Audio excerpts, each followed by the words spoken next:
everybody. We're back here in Munich, Germany, and joining me today and co-host of our show is Alan Hart, formerly from the Natural History Museum of London. Alan, hey Brian, how you doing? Man. Thank you so much for this opportunity to work with you for the next few days. This is going to be a blast. You and I, we always love working together. We always have quite a gas, and so we thought, hey, it'd be pretty fun if we got together and we did one of these What's Hot together. Yeah, absolutely. Our Munich show is one of the best shows in Europe, if not the best show. We're going to see the finest specimens. We're going to meet some really interesting people. We're going to be behind the scenes to see what stuff there is out there that some people might not normally see, but we're going to have some fun.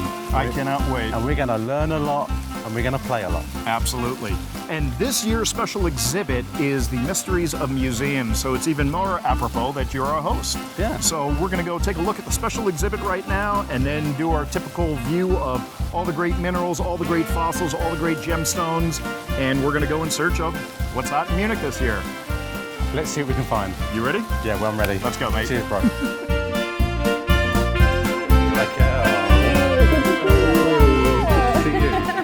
Finally back in Munich. That's right. Well, with our viewers, this is Raquel Alonso-Perez of the Mineralogical and Geological Museum at Harvard University.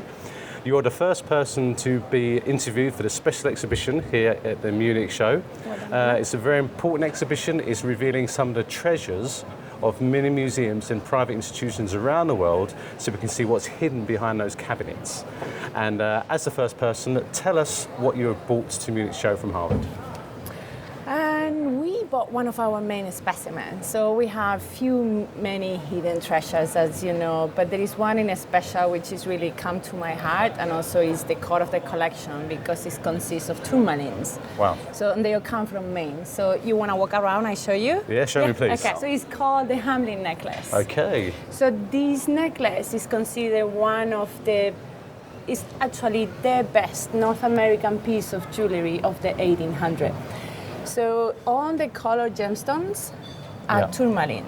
Right. So it's all the same variety of mineral, and they all come from the same mine up in Maine, in Mount Mica. Right, okay. So the owner of this necklace also owned the mine, and it was the first pegmatite discovery in the United States in 1820s. So he was mining and finding all the gemstone, and then his son, which was a Harvard alumni, who studied medicine at Harvard University, he developed that artistic side. So he used to be drawing, and we can move into the next case, and I show you the drawings that he was doing. Oh, wow. So this is the book. It's the Gems and Jewelry book, again from the same times. It was 1890 by that time. So many of the pendants, we were able to identify them by looking at the book. There is also some drawings in there that we don't know what happened to them, what happened to them pieces. So in here you see there is 4 other gems, fit for pins. And those pendants, they are not tourmaline anymore. So this is a sapphire, that's a garnet. I mean, those are tourmalines. But this is all a mix of other materials. Right. So I think for the necklace, you really focus on tourmalines, and the colorless were variants. And for the other pins, which you find out throughout the book, he used different material. And so tell me, this is a museum treasure, but it's not on display at Harvard. No, unfortunately not. Okay. The main reason is we don't have enough security at the moment. So the museum is a very old building, as you can see on the front picture.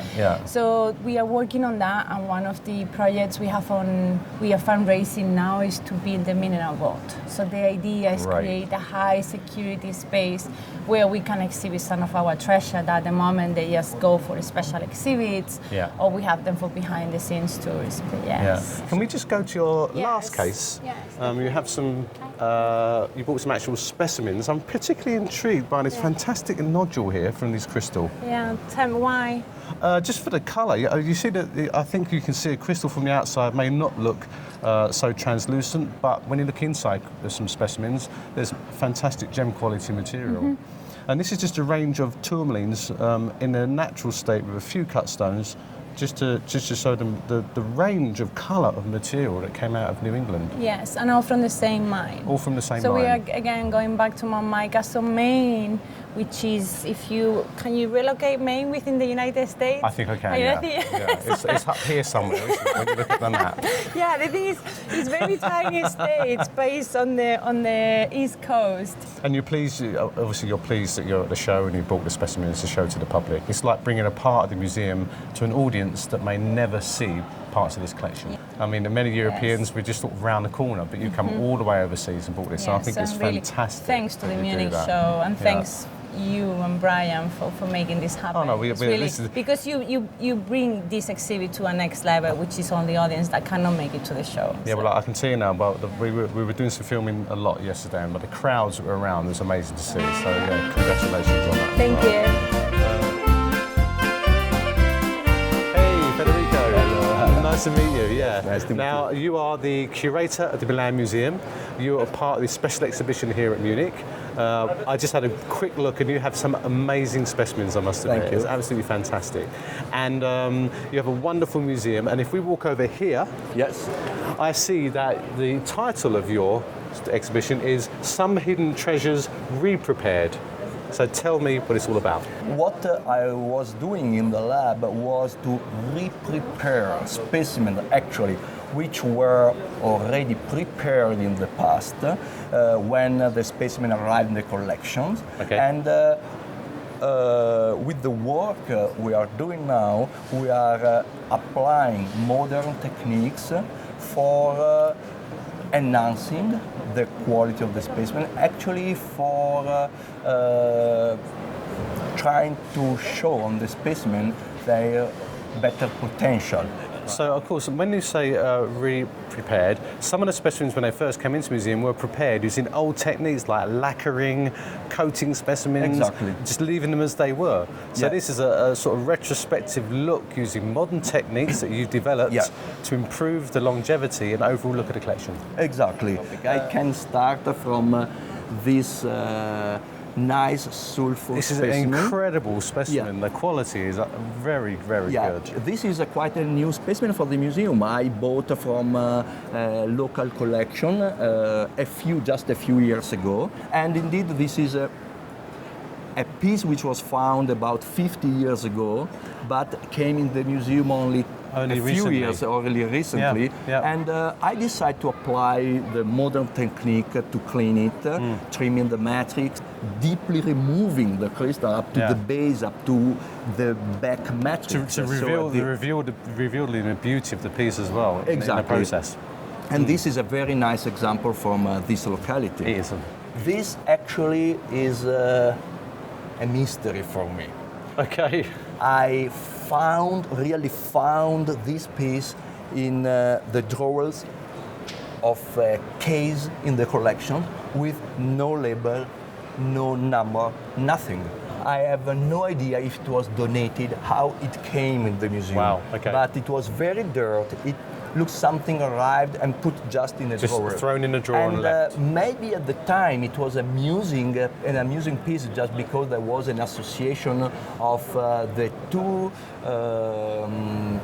Color variations colors of in a beryl. single crystal. Yeah. But the piece actually is a broken piece of a largest crystal. Yeah. But today this piece has a very high value as a gem wrath. That's the first thing I noticed about it. My first thought was, how did this survive being cut?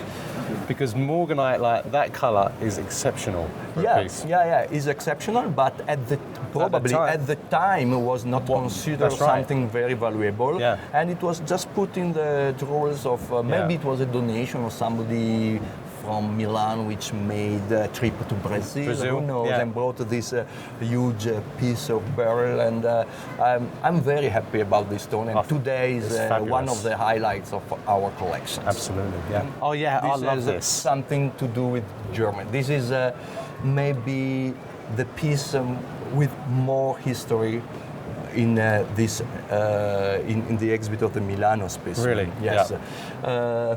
I preserved the piece with the original base and a wooden base with the original label. But when I inspected the piece, trying to understand this funny shape, I discovered that the silver and Arkenstone group actually was fixed on the matrix.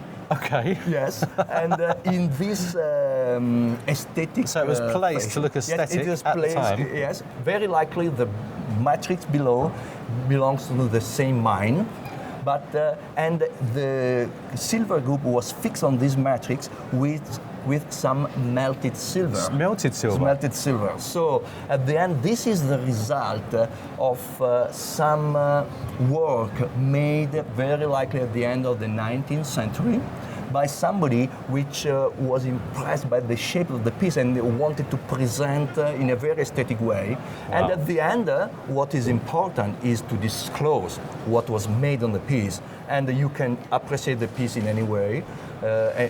And this was reproduced like it is over 100 years ago in a publication. It was through your re-preparation that you discovered that? I discovered that, wow. and I am able now to document the work what was done at the time. And obviously, I totally respected this work.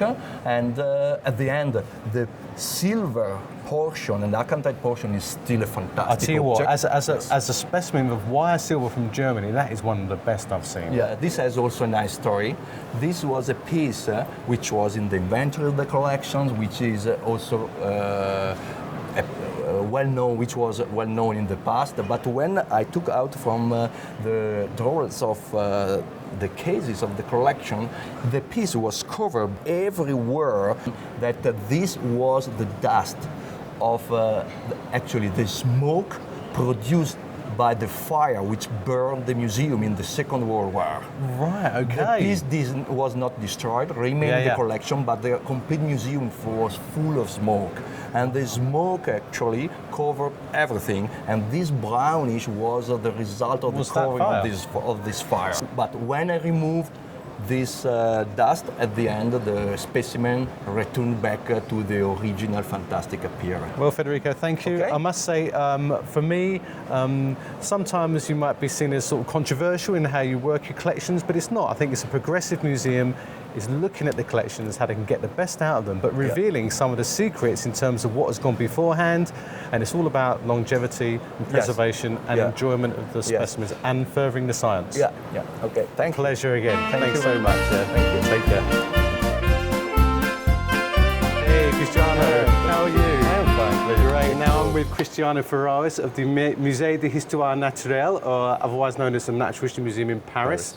Let me tell you now, coming from the British Museum, the Paris Museum has always held great esteem in my heart. Thank you. Because I've been there many times, and we are very similar size, very similar esteem. We have great collections that complement each other, and of course we get invited to display at shows across the world for many years because of the nature of our collections. In this respect, I can see you bought an amazing collection of historical crystal models. Yes. Just tell me what you bought. Well, actually what I brought here is something talking about the history of crystallography and as a consequence of mineralogy. Yeah. I bought some models belonging to Romé de Lille. Wow. And some other objects and minerals belonging to René Justaoui. Yeah. And what is amazing is that the collection of models of Romé de Lille are models in terracotta, so are unique one. And while the one of René Justaoui are wood models. The terracotta models, the wood collection are 482. These two guys, we have to thank them if we are working in the museum now. So talking about mineralogy. I suppose it was also very early on, wasn't it? We're talking about the late 18th century, aren't we? Yes, here? at the end of the 18th, beginning of the 19th century. Exactly. And these models that you have are the first attempts and actually the foundation of crystallography, but also systematic mineralogy in a way. And at the beginning, we don't have a goniometer like we think now. We have, if you take a look in that showcase, you have those three objects those are the father of goniometers, because each of that reproduce the angle of a different mineral species. You have on my right, you have the one for Cristal de Roche, quartz.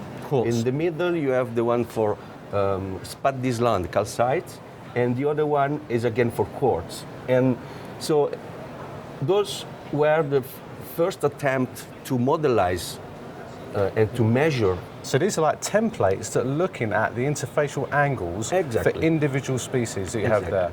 This one here, this is what we know as a sort of, a modern This is a for its time, modern goniometer. yeah.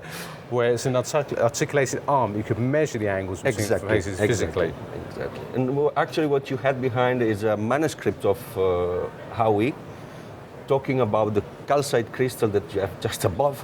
Now, there is one story that's always in mineralogical circles that you learn from a very early age about Howie. Yeah. Is that he dropped a calcite crystal, Yes. it broke into fragments, and all the fragments looked like the original calcite crystal. So he kept breaking them down, and he could always get rhombohedrons.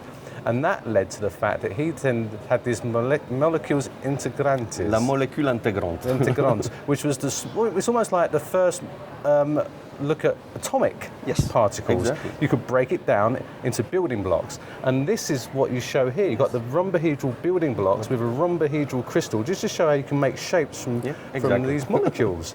And that I think that this is a beautifully put together exhibition that celebrates the wealth of your collection. Yes. And so we're just ending with the museum itself. I know you've opened a new gallery.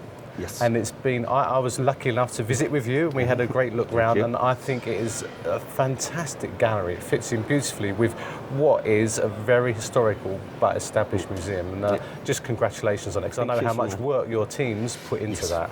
That was a very nice result after 4 years of hard works. 4 years. At the end, we were able to put together something that I like.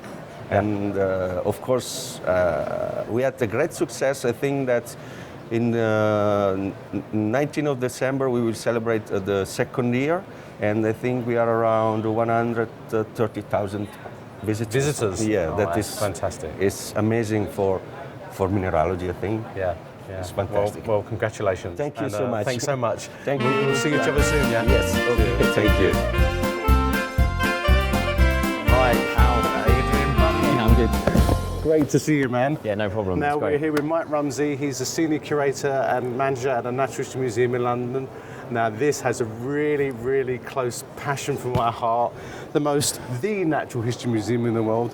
The greatest collection, the most beautiful specimens, the most comprehensive knowledge of mineralogy, gemology, crystallography, meteoritics and petrology in the world. Not that you're biased. Not that I'm biased. You can see that I worked there before for many years, and obviously with that I've worked with Mike for the last, how many years now?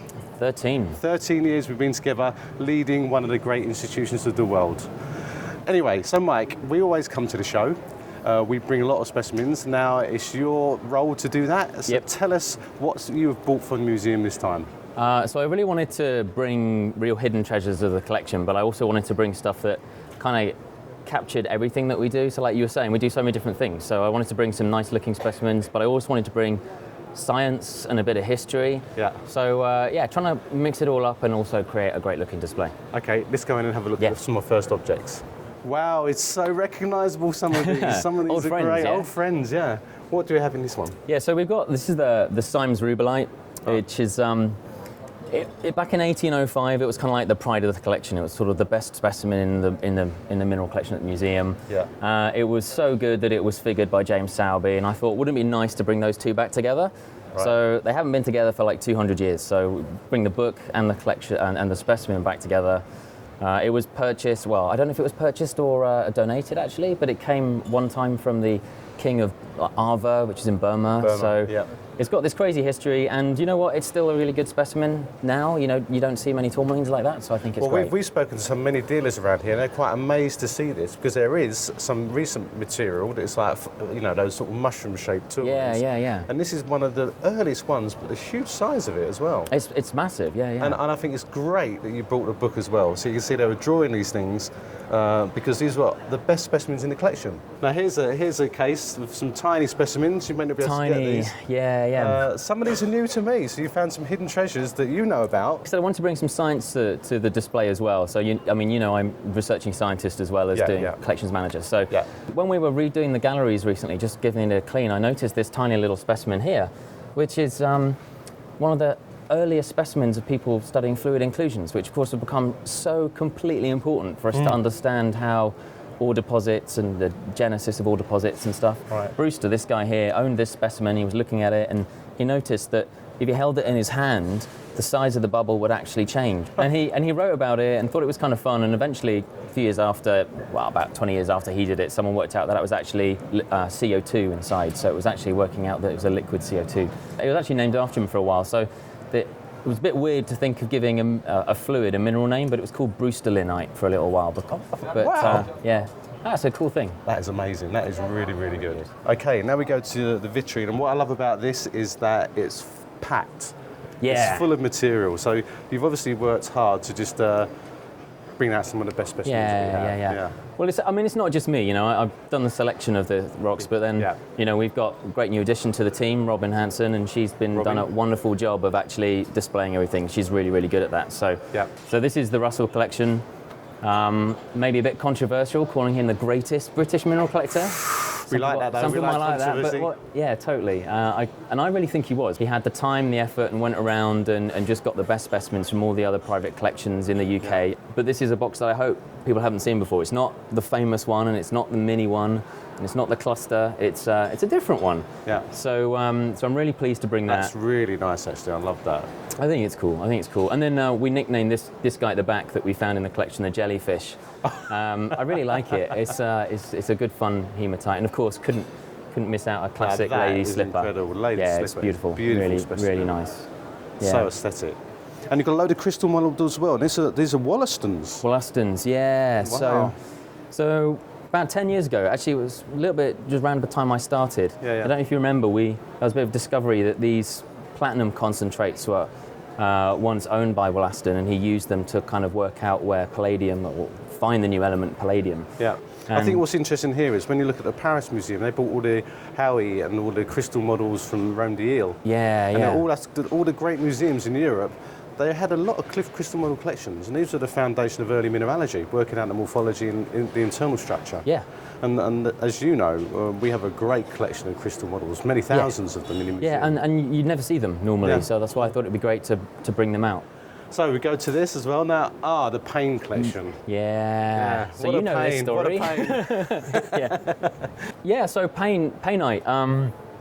Once the world's rarest mineral, we had 2 tiny crystals in the collection. It was thought to be the rarest gem, from the Magog area. And then, of course, 2005, the new deposit was found, and Payneite gets everywhere. And we're like, so I guess the story's over. We've got a bit more of we get some of the new stuff. We get a new suite, have that presented in the collection. And then I think it was you, wasn't it? I was looking for some rubies, what rubies we had in the collection, and I found this specimen. It said ruby on brown tourmaline. And I brought it up to you, and I remember you saying, Mike, we were going to buy a Payneite, and look what I found. And it was actually a specimen of ruby on the Payneite. Yeah. And we only recognised the Payneite because we'd seen the later finds. Yeah. So you analysed it about 1 million times, didn't you? Just to check that it was actually Payneite. But then when you looked at the date, it was 1914. Yeah, which was so funny because... And Payneite was officially described in 1950s? Yeah, 1950s. Yeah. So Payneite had been in the collection for some 35 years before we officially wrote it. Yeah. And a much better specimen as well. Just hiding in the drawer, hidden away. No one knew it was there. Just 50 meters away. So if someone had discovered that in the collection, we might never have Payneite today. It would be totally different because they would have named it not after Payne, someone else, but someone else. Yeah. So Mike, this is one of the finest specimens in the collection. It is one of the most aesthetic specimens we have. Tell us about it. It's super important. So it is basically a type specimen of an element, not just a mineral, but a mineral and an element. So Charles Hatchett in 1801 was employed to look through the collection and reorganise it. Yeah. And in part of the old bit of the collection that was the very foundation of the museum in 1750s, he found this little black rock, and he was like, this is kind of weird, it's really heavy, I don't know what it's about. So he analysed it and discovered an entire, as he called it, a new earth. So it was a new chemical. Yeah. And he then had to work out what to call it, and I guess it had a label with it at the time that said, it's from the New World. So it was actually a really... From the New World. So it was a really early specimen from America. And it dated back to 1735 to this guy called John Winthrop, governor of Connecticut, I think, or whatever at the time. Wow. Yeah. And, he decided that he should call it Columbium, after Christopher Columbus and the exploration of the New World. And of course, this is the type specimen of the mineral columbite. and the element was columbium, but the name never stuck around because we actually call it niobium now. Niobium? Yeah, niobium. So, wow. But it's super important. Not only is it like the type of two things, there must be maybe a handful of objects on the planet that represent the discovery of an entirely new chemical element. You know, it just goes to show how something so unimportant and unassuming looking is so important in terms of heritage and culture. Definitely. And for me, being kind of quite scientifically minded about their collection, it represents a really important changing point in the collections, because it's kind of like the first time that we started using the collection as a scientific resource rather than like a cabinet of curiosities. Exactly. And I think it's a big flip in the way that we were thinking about what minerals are here for and what we can learn from them. So that's brilliant. Really important. Okay, well, I've got one more announcement. I've seen everything here. I think we should just go outside. So I've been at the show. I've seen many things here, all the exhibitions, and I'd just like to say that this year, Chris brings these wonderful people to display. But in my opinion, and it's my choice, I'm going to award the Natural History Museum the Special Collections Display of the Year. Awesome. It's science, it's crystallography, it's specimens, and of course, it's Curator, who tells us so much about research and aesthetics and the relevance of a collection. So, Mike, excellent. Congratulations. Thanks, Al. Well done. Yeah. Thank you. Excellent. Marcus, Helen. great to see you again. I'm good, thanks. Now, we've caught up many years at the Munich Show and across the world, and I always regard you as what I would call one of the highest end dealers, and I don't take that loosely. Whenever I see you, you tend to show me something that makes me rethink minerals in terms of how did that form, or where did that come from, quality specimens. And every time I come to your booth, I think, now I'm going to see something special. So today, I'm going to ask you, what are you going to show us today? What's Hot in Munich? Thanks for the compliments. Of course, I have something, as always. All right. And you're welcome to Let's go and have a look. Yeah. Wow. Once again, we're in a dealer's back room. Look at that. So we have here morganite and kunzite in matrix together from Afghanistan. From Afghanistan. Afghanistan. That is an amazing specimen. If you like pink minerals, this is your specimen. But look at that zoning inside the morganite. And to have the combination of that, and you call this the candy stick, is that right? Yeah. I can see why you call that name. Sometimes, I know it may seem odd, but mineral dealers and mineral museum people, they give their specimens pet names. So they can refer to them, and it gives them a bit of, I suppose, pedigree in a way, doesn't it? But that is a wonderful piece. You've probably seen a few or heard about this new find from Brazil, Mato Grosso. Yeah. Crystallized gold. Crystallized gold from Mato Grosso in Brazil.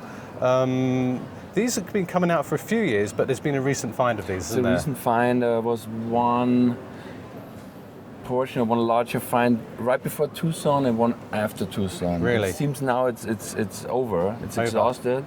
And this is the finest I've seen from the find. It's absolutely fabulous. For the ones I've seen, they're very indicative. It's this ribbing in the crystals. You know, when you see that ribbing like that, you almost automatically think, oh, Brazilian Mato Grosso, because that's sort of indicative of the morphology of this particular locality. Wow. Now that is amazing. It's just Look perfect. at that. Couldn't be better. The color, the luster, the way the aesthetics, the way it sits in the matrix. So that's obviously tourmaline. A tourmaline from Balkan, Russia. A Russian tourmaline in matrix. Many you see around the show are detached from their matrix. They're taken off, but that has been preserved in its original makers. Look how that stands proud. Perfect termination, quality specimen, and it does show that slight variation in colour as you go up there from this brownish yellow through this really deep rubellite coloured tips. And you know, rubellite, that's where it gets the name from the colour itself. Yeah. But look at that, you can see all the inclusions inside, and it just gives you how the beauty of the colour. Because of course, you know, these gem minerals are defined by their quality of colour. And I think that is a fantastic specimen, beautifully prepared as well. Now, I must say, we're going to see a specimen now that I did see at the San Marie show, and I still have dreams about this specimen because it is one of probably the finest mineral that I can remember that's taken me aback. Right. This is really what's hot what's hot in Munich. In Munich. Look at that. Wow. So if you look at it and you don't know, you might think it's an apatite or something, you know? Yeah. But it's a Paraíba tourmaline from Brazil, from the original Paraíba mine. Not been heated or anything, you know. Sometimes in the gem business, Yep, that's tourmalines right. get heated to get the right color. Give This colour. is the original color, and it's just, I don't know if you Incredible. can. Can I hold it again? Of course, let's try maybe also with the I'll hold light. it. Now if it's look not at this too for me much. first. That is absolutely amazing. So a Paraíba tourmaline on quartz, hexagonal crystals, probably up to 7 or 8 centimeters, with a beautiful blue coloration and a slight purple rim. That is how they came out the ground, and the light is really picking that up. And this is probably one of the finest specimens I've ever seen in my long and distinguished career as a mineralogist. But you know, it's just a quality specimen, and it just goes to show that what is the preservation. This came out the ground, not cut as a gemstone, kept as a mineral specimen. Yeah, it's a miracle. And it's almost normally got like intergrown in the quartz, Yeah. and they don't really come in pockets, you know, like Yeah. free crystal. This is the only one I Yeah. know of. There's not no number 2 or 3. There's only the one. you know. Only the one. Yeah. And it's almost got that tanzanite blue color, hasn't it, to it? I mean, look at that. But this is Paraíba. As I it don't came know out what the we ground. want to call this color. It's really. No, look at that. I hope you can capture it with a camera. Are you getting that? Because this is a one chance for our viewer to really look at something spectacular. Marcus, All right. as ever, a pleasure. Thank And, you. hope Thank to you see for you as well. stopping I will by. see you soon. And, And, pleasure showing you very well. have a great show, yeah? Thank you. Cheers, man. Thank you. It's great to see you. For our viewers, I've known you for many years. One thing I'd always recognise you for is I always go to your website and look at your stock online. Because Thank you. you have the most comprehensive website. It's a great way of seeing what you have. What I do notice is, apart from the quality specimens, you're always there to get the interesting things in batches.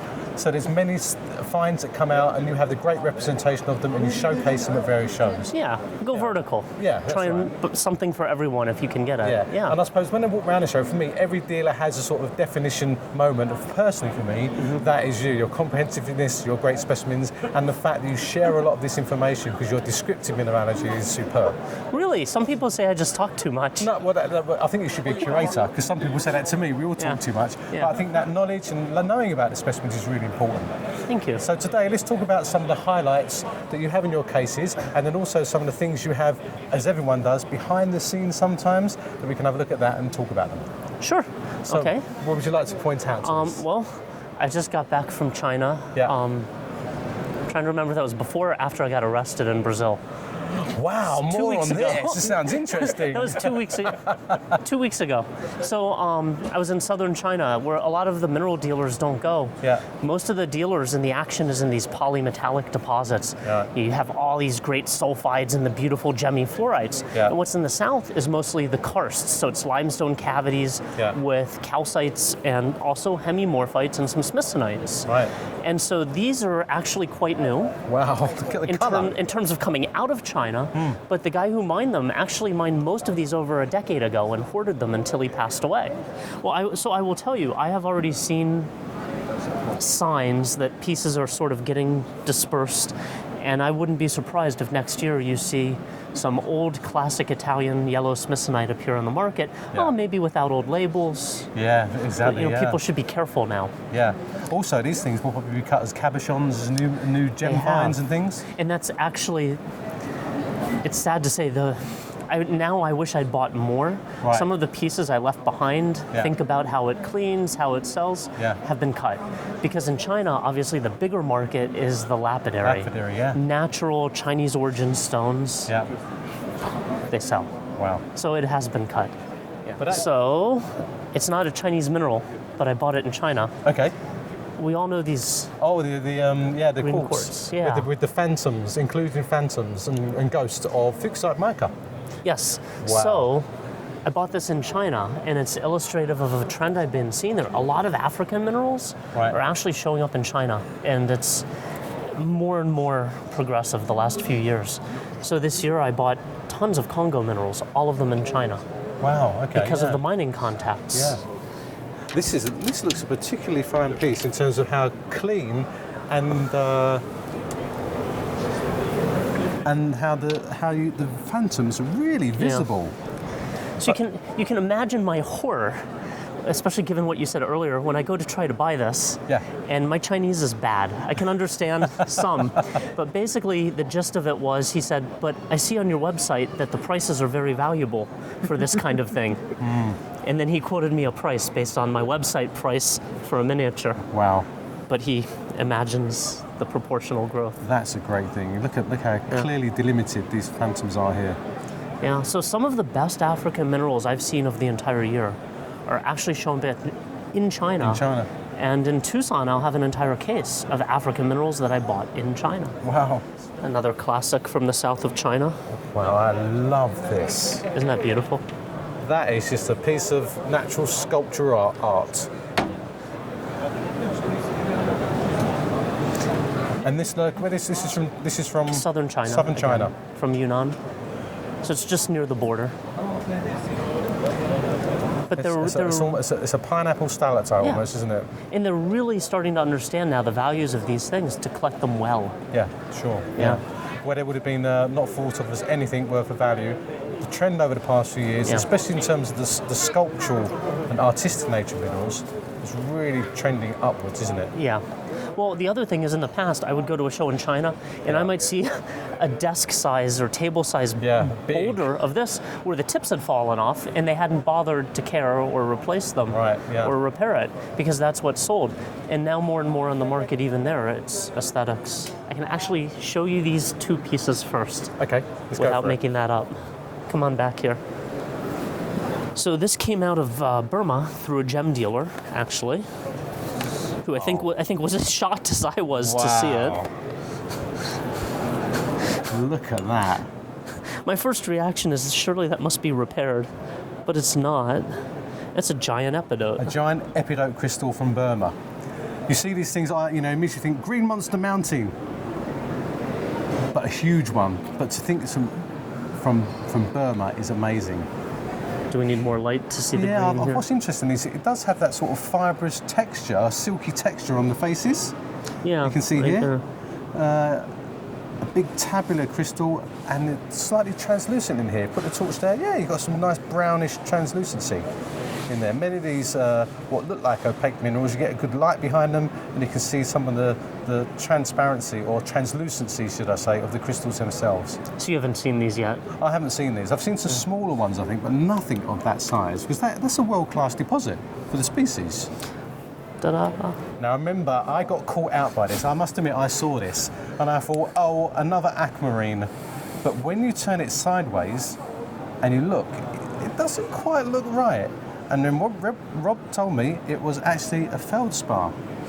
When you turn it from the side, it's obvious. It's obvious. Yeah, but from like the front... That, in a case like that, you think, oh, that's a nice aquamarine. Look at that. It looks like a barrel. A barrel, yeah. But look at that. That is a superb crystal of feldspar. And this is from Madagascar. Yes, the classic, the Itronge locality. Yep. Now, the Itronge used to produce beautiful yellow crystals of feldspar, orthoclase. Yeah.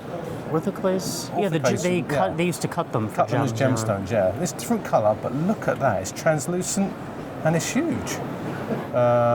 It's almost like adularia in a way. In shape. In shape. So the epidote, this is what I love about our hobby, though. You come to a show like this, and you want to buy something great. Okay, you won't buy an emerald in a reasonable price range. You won't buy an emerald or a tourmaline or a gold. Yeah. But there are all these other minerals out there. Yeah. And if you look a little bit and you get lucky by looking, you'll find something that's really cool. Sure. That's really amazing for the species. Yeah. But these are the best when it's a total surprise from a normally boring species. Yeah. And it's usually, and when you come to a show like this, those are the things you remember about the show. That's when I saw this crystal. Because, as I said to you, it hadn't been. I went, oh, another. And then you went, hang on a minute, it isn't. Similar to this. My heart dropped when the epidote came out of the box. Yeah. It had just come back from the lab, and someone was showing me more by way of, hey, look what just came. Yeah. Not even to try to sell. And I normally would not say, oh, I must have that epidote. Yeah. It's not a sentence I would normally say. Yeah. But I asked him, I said, well, wow, that's kind of neat. I'd kind of like that. And I didn't even know what order of magnitude price that he might come back with. It's just so out there. But that's fun. Well, I must admit, thank you, Rob, for showing me these things. I always, I know you always have things like this in your business, and it's a real pleasure to see them. Thank you. Superb. I appreciate the time. Thank you, mate. Thank you. Thank you. Thank you. Elaine, how are you? I'm fine. Yourself? I'm very well, thank you. For our viewers, I've known you for many years. You, of course, head up the other big show in Europe. That's the Sam Area Mineral Show, Mineral Gem Show. Of course, you are one of the family of What's Hot series. And now, as a new host, I'm now talking to one of our hosts. I know you have a booth here. You showcase some amazing specimens, and what you're going to show us today. Some new specimen coming from Morocco. Okay. So these are sort of rather flat, tapering, flattened crystals, yeah, growing interpenetrant together. These are, as you say, a recent find. Yeah, June 2016. June 2016, so hot off the press, so to speak. And this is from the Tamdrost mine, which is in the Bouazer district next to Buisma, where the dyscrasite and Al-Argentum came 2 years ago. 2 years ago, yeah. And the great Acanthites as well, wasn't it? Yes, yeah. Yes. Wow. And that's that one piece. is very interesting because you have very thick crystals with some unusual faces. Yeah, this one is much more equine, isn't it? The crystals are bigger. Yeah. It's got quite a different habit, really, for native silver. This is a crystallized copper from Umjeran. The Umjeran is a new open pit copper mine, very, very active right now. Okay. Where there is many barite, marcasite, arsenoperite, and now there's a few coppers, and that one has some very, very fine crystals. That is really interesting. What's the matrix? What's this? Is it some sort of cuprite, tennantite, or something group like that? It could be, but to tell you the truth, I don't know. I don't check, but it could be. Yeah. This is a good classic marcasite from Cap Blanc-Nez in Pas-de-Calais department. That means northwest coast of France. And that one is very, very aesthetic on the chalk matrix. Yeah. You have quite a few in. We do. We have exactly the same type of mineralogy. 26 miles away across the channel is exactly the same. The chalk, and so that's probably something that was once joined together. Yeah. Yeah. And now we have the English Channel between the two. In Taouz, that means very far south of Morocco. Yeah. There is a little pocket of orange to creamy also. Vanadinite. Wow. But this is cool. These are big crystals isolated on the matrix. Yeah. Of course, when one thinks of Morocco, and you mentioned vanadinite, it's such a famous mineral for the country. And this is from the same pocket. But look at the colour variation. Yeah. That is awesome. This is really interesting as well, and this, it's almost spherical. It does tend to go to a mineral called endelicite, doesn't it? Which is another member of the group. I don't know if somebody made some the analysis, but it reminds endelicite from Tuisit. Tuisit, yeah. And also here, this is on goethite. So you've got this goethite obviously gives this stalactitic ribbon in many localities. And I have to show you a third thing from the same discovery, same pocket. And this, we don't know if it's mimetite or vanadinite or something in between, because it's a solid series. There's a whole isomorphal series of those minerals. So you need these analysed to tell what they are. And that's often the case with some of these minerals. They can look similar, but you need a definite analysis to give you the end member. Yeah. It could be mimetite, it could be vanadinite. It's impossible to know only with the eye. With the eye, yeah. And this is new material that's starting to come out. And I think what is amazing also is that once you find these classic localities, it does tend people to look more carefully elsewhere, and they discover new deposits and new minerals. Yeah, for sure. And this is not new. I think we leave it in the case. I think so, yeah. Yeah. This is not new. This is an old-timer, certainly from 1980. Right. This is a big geode from the volcanics lavas of Sidi Rahal area. Mm-hmm. And that one is very particular because you have some big tabular Barite in there, yeah. which is quite unusual for the place. Really? Okay, yeah. So when they first came out, you never saw much barite. No. But this is one of the signature pieces for that there. It's a big specimen. Were there any more? Any smaller fragments, or is this? No. It was a giant geode, and when I found it in a basement in Alsace. Oh wow! last Okay. year, Yeah. we were not able to move the geode because it was too big and too heavy. So we have to cut with Trim it down. Yeah, with a saw, and after we will be able to prepare the bottom a little bit more. In a way to exhibit it cool. So you still find old collection materials as you go around in old houses, old family houses, or other people collections. You have to dig in basement. Right. Oh, amazing. I think that gives such a romantic view of searching for stuff as well. Yeah, It's out there. absolutely. It's just a case of finding it. I like also to go in old families to see old collections. You have some hidden treasures. Yeah, absolutely. That's a good word. Hidden treasures that are out there. Mm. This is a pyromorphite from Lafarge, a famous Lafarge Yes, an mine. old timer. Yes. This is a mustard tip, but that one, the color is really unusual. It is. And the crystal shapes are quite nice. That is such a classic specimen. Barrel shape, crystals. And it is, you're right, it's a great colour. I love the fact that the terminations are slightly different colour to the prisms. Just add something to the specimen. That is also good for locality. And this is part of your collection? Yes, it was. Right. And I have to remind you that the mine, Lafarge mine, worked between, let's say, 74 to 81. It was a quite short period of mining.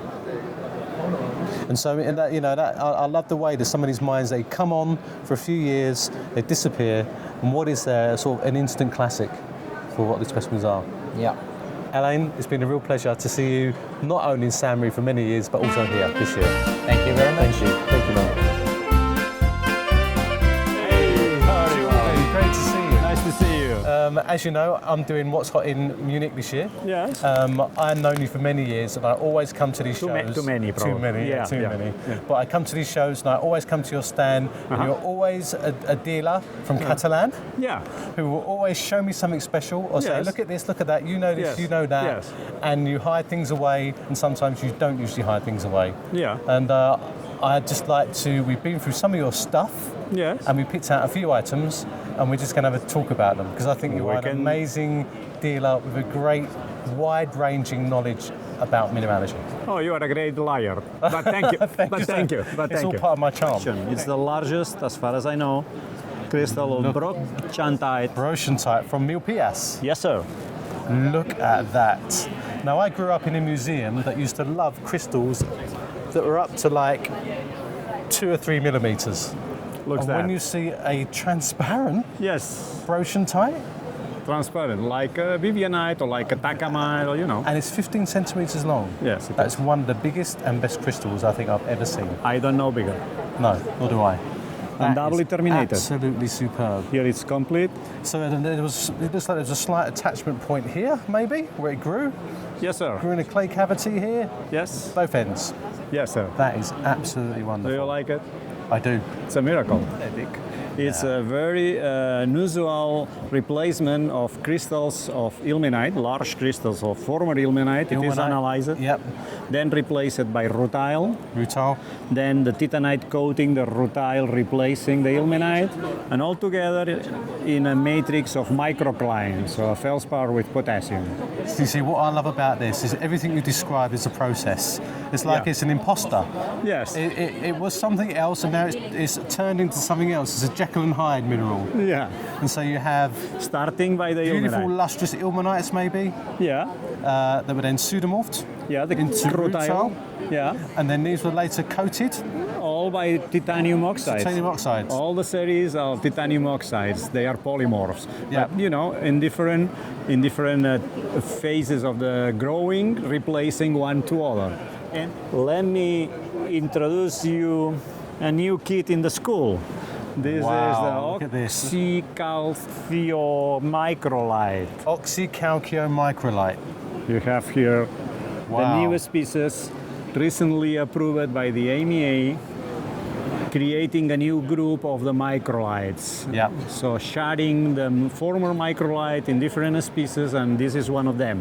It used to amaze me when you had specimens that were registered in some collections where you'd have the most beautiful quartz crystal or calcite crystal. There'd be these tiny little orange dots. Yeah. And it was registered because of the orange dots, because they were microlite. Yes. But of course, as the mineralogists get involved in this, they start to look at the chemistry, Yeah. the structure, and they Yeah. rename them into groups so they can put them into the proper nomenclature. And this is one of those, oxycalcio microlite. Correct. But I must say that these crystals are huge. This is a funny Now, story. we've seen some amazing golds at the show, but what I love about this one is the name, the Belshazzar mine in Idaho. What a great name. Uh-huh. But also the fact that this was discovered by a person with a metal detector from a dump. Yes, sir. So it was almost like the best resource of gold was discarded. Yes. And someone came along later, metal detector, and found these Walking on the wonderful land. crystals. Yeah. What I will do today, I will find a fabulous gold with wire, silver, with wire crystals. Yeah. And then you find it yourself, and that's something really exciting, just with a metal detector. This is Wow. one of your monsters. I mean, it's monster pieces. impostor replacing another mineral. I know Yeah. you like this kind of thing, I so do. I'll let you go ahead and explain yourself what it is. We bought one of these a few years ago, but what it is, it's what we call an epimorph. Correct. So it's not a pseudomorph, but it was a mineral that was cubic and that was coated by quartz.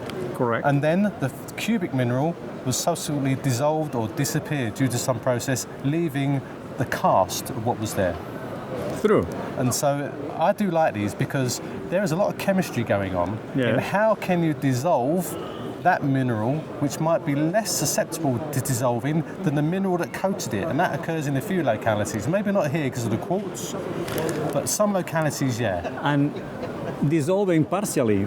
For example, here you have the faces of the cube complete, but here the cube is dissolved, even the faces going up and the top. But the crystal is complete and crystallized. Yeah. So it replaces it not completely by partially, so dissolves apart, Yeah. keeping just the walls, Yeah. and sometimes giving even the phantoms inside. In some Inside. other pieces, you can see this this cube and the former cubes giving phantoms. Phantoms. And I'll tell you what, the beauty about these sort of things is they inspire the public. Yes. They also allow some of these less aesthetic things, the Yes. museums are able to buy, Yes. and they're able to work on them because all a part of the museum's role is to Yes. preserve the heritage of geology, Yes. but do scientific research that Yes. advances science as a whole. Yes, sir. And you were always one that we always spoke about this a lot, and I enjoy our conversations. Thank you very much. It's been a pleasure again. Thank you, Alan. Cheers. Nice talk. Thank you. Thank you. Okay, Wayne, pleasure to see you. Now, for the sake of our all viewers, mine. I've known you since I was that high. Oh my God! Yeah, I used to bring you around the museum. That's right. And I used to look after you in the collection so That's you could right. teach me all that you know. Oh, no. And I could make sure that the deals we were getting were You- good enough for the museum. You were up to speed. And then, let me even tell you now, you taught me more in my early career than mostly Oh, anyone in this thank whole you. industry. Thank you. So I want to get that on camera if I Okay. can. And he's a great friend of mine, this guy. Oh, thank you very much. And with yeah. that effect, I know that he also, along with Donna, you have My some of wife. the best specimens. From in the time to business, time, from yeah. time to From time. time Well, to you know. time, yeah. And I've looked at your exhibit, and I always walk around and go, wow. Wow. But there's a few things that I've seen that I want you to show me, Yeah. and we'll just have a chat about them. They're good. This particular one is one of the largest ones that's ever been found. Wow. It's a very, very rare mineral. It's a copper bismuth sulfide, a very simple composition, but to find them in this size is very unusual. So normally, as I say, we don't do rare minerals. This is certainly a rare one. This is supposed to be the largest one that's ever been found. There exists one that's a little smaller, with perhaps a little better crystal, but it's extremely fine, and I just couldn't refuse it, so I went ahead and bought it. But that's one of the. Normally, of course, I tell you, for me, I know the minerals. I've seen it in fantastic crystals. This big. And when you see this, you think to yourself, no way, come on, it cannot be. And it's almost like finding an ant the size of an elephant. That's right. In the It's natural so world. out of character. It's just out of character, as you say, for out that. of character. That is an amazing, amazing piece. It's probably the largest one known. Nobody's. Great luster, great crystallography. You notice they almost feel slippery. Yeah, they do. That's why I'm carefully holding it, just in case. Oops, there it goes. It's unusual. That is a fabulous specimen. This was actually purchased about 20 years ago by the then director of the LA County Museum, and it was destined to go to the LA County Museum. Right. And when he passed away, it was not in his will. Wow. And his wife said, "No, I'm not going to donate it. I'm going to sell it." So it turns out when she passed away, the son was definitely interested in selling it. Sure, I bet. We got this. We got the big aquamarine up on top. Look, it's unusual matrix, Yes, isn't it, it for the is. mine? Very And this unusual. brown material. Yeah. But look at the quality of that stone. The termination's perfect. It's a wonderful specimen. The translucency, everything once about in a that. lifetime, you get an emerald like that. Absolutely. I think that is one of the. I mean, we see a lot of detached crystals. Yeah. We see a lot of smaller of them in matrix, but to get the whole thing together is amazing. Amazing, yeah. Yeah, we were very fortunate. This is from an altogether new source. Normally, we're known for the Eagle's Nest mine in Placer County. Yeah. But the next county, or 2 counties up, is Sierra County. And it turns out that these are mined at a mine called the Oriental Mine. The gentleman who owned this mine mined them for the better part of 50 years, but never sold any of the specimens. He would sell the high grade and he would sell the bullion, but he never sold it. So a lot of some of the specimens he donated to the LA County Museum, some of the small ones, and some of these specimens were actually on loan to the LA County Museum, but they'd never been prepared. So when he passed away, Mr. Dickey passed away, his wife decided that she wanted to sell all of these. So she came to us and brought these specimens down, and most of them. This one was completely coated in arsenopyrite. We had to take the arsenopyrite off. This one basically came out the way it is right there. And That it's is a picture incredible. of this in the book here. And it was found in 1979, if I can get to it here. That's Peter Keller. Oh, Peter. Yeah, Peter Keller at the LA County Museum, and now at the Bowers Museum, and the mine owner who is here. But that was the way it was found in 1979. And since it was in their vault, in their mine vault there for better part of, 40 years until he passed away, and then his wife decided she was going to put it on a market. So most of these specimens are these newer specimens here. Oh, we have a moment. It's going to come out. She's got to take it so you can get a better picture of it. Can I step into Peter Keller's shoes? Yes, please. We can reenact the moment of Peter Keller. There you go. I'll present it to you, Wayne, as something I found. Look at that. That's something. It's a real showpiece. It's actually got some quartz crystals on the back. This is actually in an open pocket. Many of the specimens from that mine are associated with arsenopyrite, but this was in an open pocket, so it had a chance to really form these. And nice, look how clean the specimen is, and look how it's leaf gold. Basically, just came out like that. And it's almost got that sort of watery luster to it, doesn't it? It does. Like droplets of water are cast all over it. Yeah, it has almost a liquid look. Yeah, and to you can it, see the seam right up there. But I don't think it this. goes in there too much. We've X-rated it. It doesn't go in there too far. Okay, right. It's basically right at the surface, but it's nicely attached, which is good. Sure. That is a superb gold specimen, a superb mineral specimen. And as I said, Wayne, you do have the best gold. Thank you very much. Thank you very much. It's been an absolute pleasure. Yeah. Thank you very much. Wayne, Appreciate over it. the years and even now, it's always a pleasure. Fantastic. Thanks a lot. Have a great show. Take care. Hey, Raquel, how are you? Nice to meet you. Nice to meet you. Great, thank you very much. Good. Nice to see you. We're going to see some material that you've brought to the show, that you're an expert in cleaning. Yes, exactly. And preparation. Let's go and have a look. Okay, yes, of course. You're welcome. Please. After you. Thank you. Okay, so you've got a selection of material for us to look at. Yes, I got some pieces to show you how basically is the process from when they are found on the mine. Yeah. And then they are brought to the laboratory, and then we work on them, we trim, we cut, we make the cleaning, and then we have them ready to show to the customer and to be at the shows and to be sold. I think it's worth making a point that when you come to shows like this and you see minerals, they look nothing like as they come out of the ground. They're usually muddy, they're in pockets, they're in matrix, and it's the skill of removing all that to reveal the beauty of the specimens themselves. Exactly. Okay, so we start from a before picture. This is the barite. Okay. This is barite from Nador, Morocco. Morocco, yeah. Found a couple of years ago. And this was quite big chunk of matrix, of limonite matrix, with a cluster of crystal on the right side that were not so nice. But there was this central cluster of crystal that was that had the potential to be a good piece. Yep. And this is actually the result. Wow, look at that. So you see how it was amazing. before? So you can see that is the center part of that major specimen, producing a great crystal group that's, you can carry it, so you can actually lift the thing, and this is fantastic. It's quite good piece. Is the kind of thick crystal, not the very thin blades, so it was even easy to make the trim because the risk was very low. But at the end, the result is, I think, good. And then I have another piece that is actually a topaz from Catalan. Nice crystal embedded into the matrix. Quite large matrix. You see, out of balance. So it was a nice chunk. So this is the result. After the trimming. Look at that. You see, this is very gemmy, lustrous. The termination is perfect.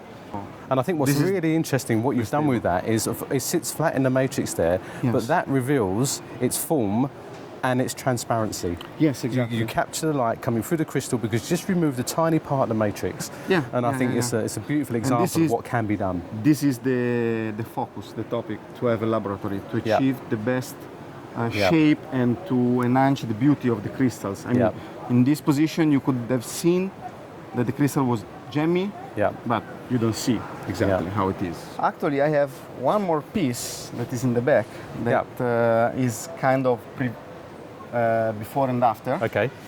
So I show you the picture. Actually, it's a copper from Rumsey. Okay, a Russian copper. Russian copper. This is how it was looking as soon as I bought the piece. So it was full of mud, a lot of alteration. See? Crystal were not so evident. You got some matrix in between here. Some matrix hanging still in between. It was basically mud and copper oxides. Maybe hiding some of the crystal form that this might have. Yeah. Okay. So come on. Wow. And this is the piece. Look at that. After the cleaning. Now you can see the difference. That is incredible. Can I hold it? Yeah, of course. That is absolutely incredible. Look at the color. Look at the crystal form. So it's lots of pseudocubic crystals over an inch across. This is wow. That is a sphalerite. Sphalerite from Picos de Europa, Spain. Spanish sphalerite. Look at the luster of that crystal. I tell you what, I've seen a lot of these and I love them because there is such bright luster. It's got a very high refractive index, so you're going to get these hugely mirror-like faces, and that has been prepared perfectly. So I bet it's an awesome colour. Yeah, you want to see? Yeah, show us. I'm looking for a deep orange. This is how it look comes at that. With the light. Deep orange, even red in places. Reddish orange. Okay. Oof. So this is it. Wow. That's a really interesting specimen. That's not meant to sound boring, but it is a really interesting specimen. Really interesting, yes. It's almost like a rounded plate of intergrown, flattened crystals surrounded by calcite. Yes, and what makes the piece, of course, is the crown. It's the crown. It's rimmed by calcite, and it just shows you how this thing formed. It probably goes all the way through to the back. Can I turn it around? Yeah, exactly. Absolutely. Look, there's the back of the specimen.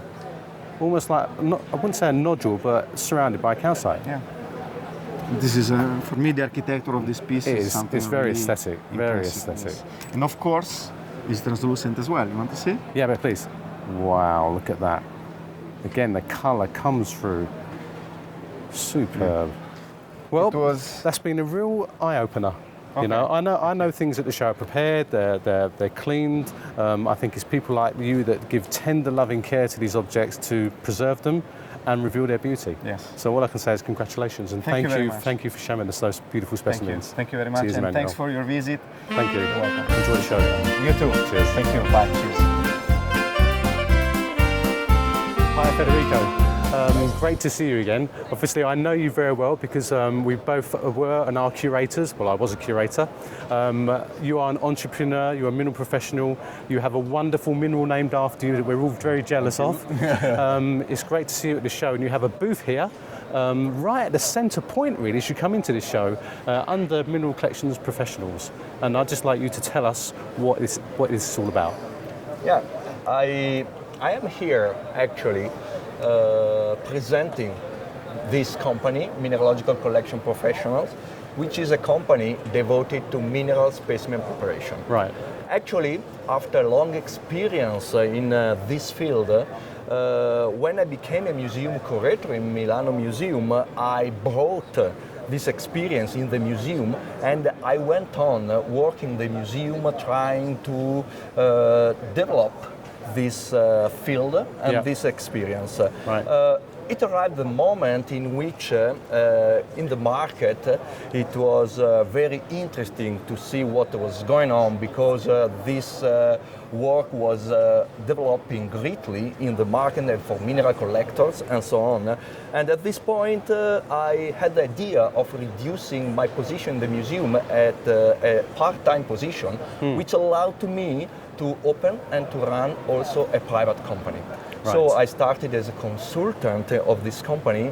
I actually built this company. I had the idea of building this company, but I started as a consultant, and after I came inside the company. So not only we are developing the techniques, studying the mineralogy, studying the feature of the specimen, but we are also working at studying the new products, new processes, and even building equipment. So basically, you come from that museum environment, and I would call you a sort of, I don't use the word lightly, a visionary in respect of what the potential is for mineral collections, potential for specimens, bringing in different industries, people and expertise together to produce something that is different but enhances the mineral industry as a whole in terms of unlocking the potential of nature's natural products, if you will. Yeah. I have to mention that the first and most important customer promoter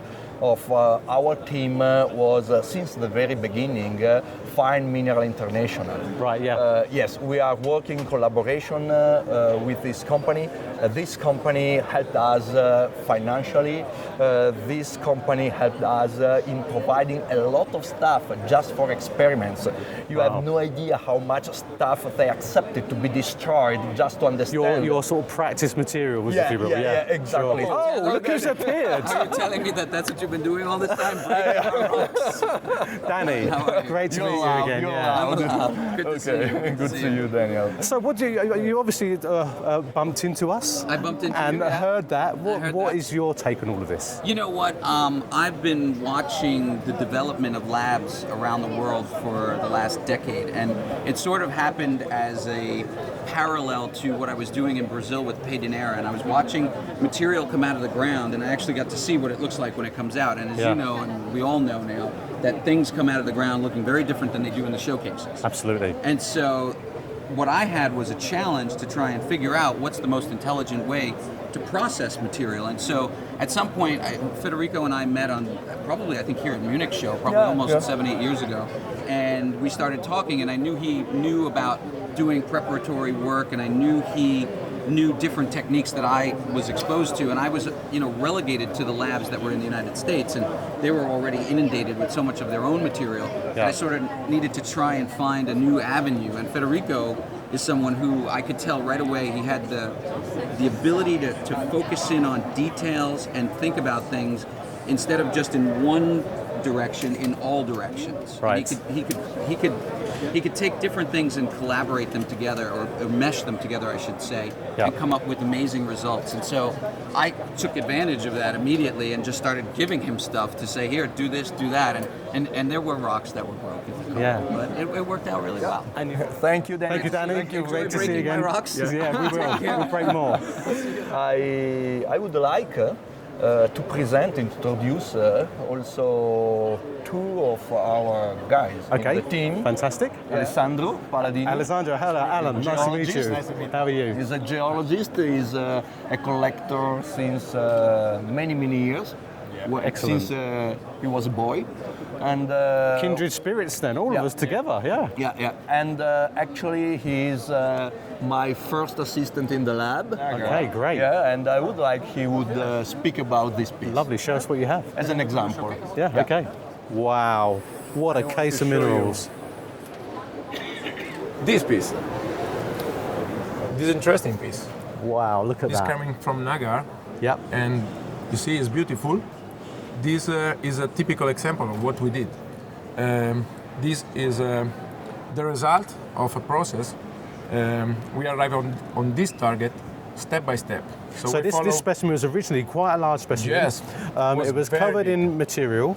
Was completely brownish. You cannot understand what was behind the crust. Yeah. Alessandro, thank you for your work. My pleasure. I'm very happy about what you are doing, and Me too. And I'm very happy about the result of this rock. Yeah, me too. Absolutely I superb. would like also to introduce a second person from our company, which is devoted mostly to restoration. Fabrizia, can you come? Fabrizia, hello, how are you? Nice to meet you. And you Very too. good. Tell me what you do for the company.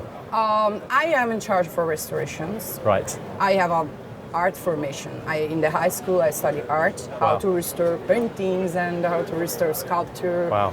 But I never thought that I could apply these techniques on minerals. Mineral specimens, yeah.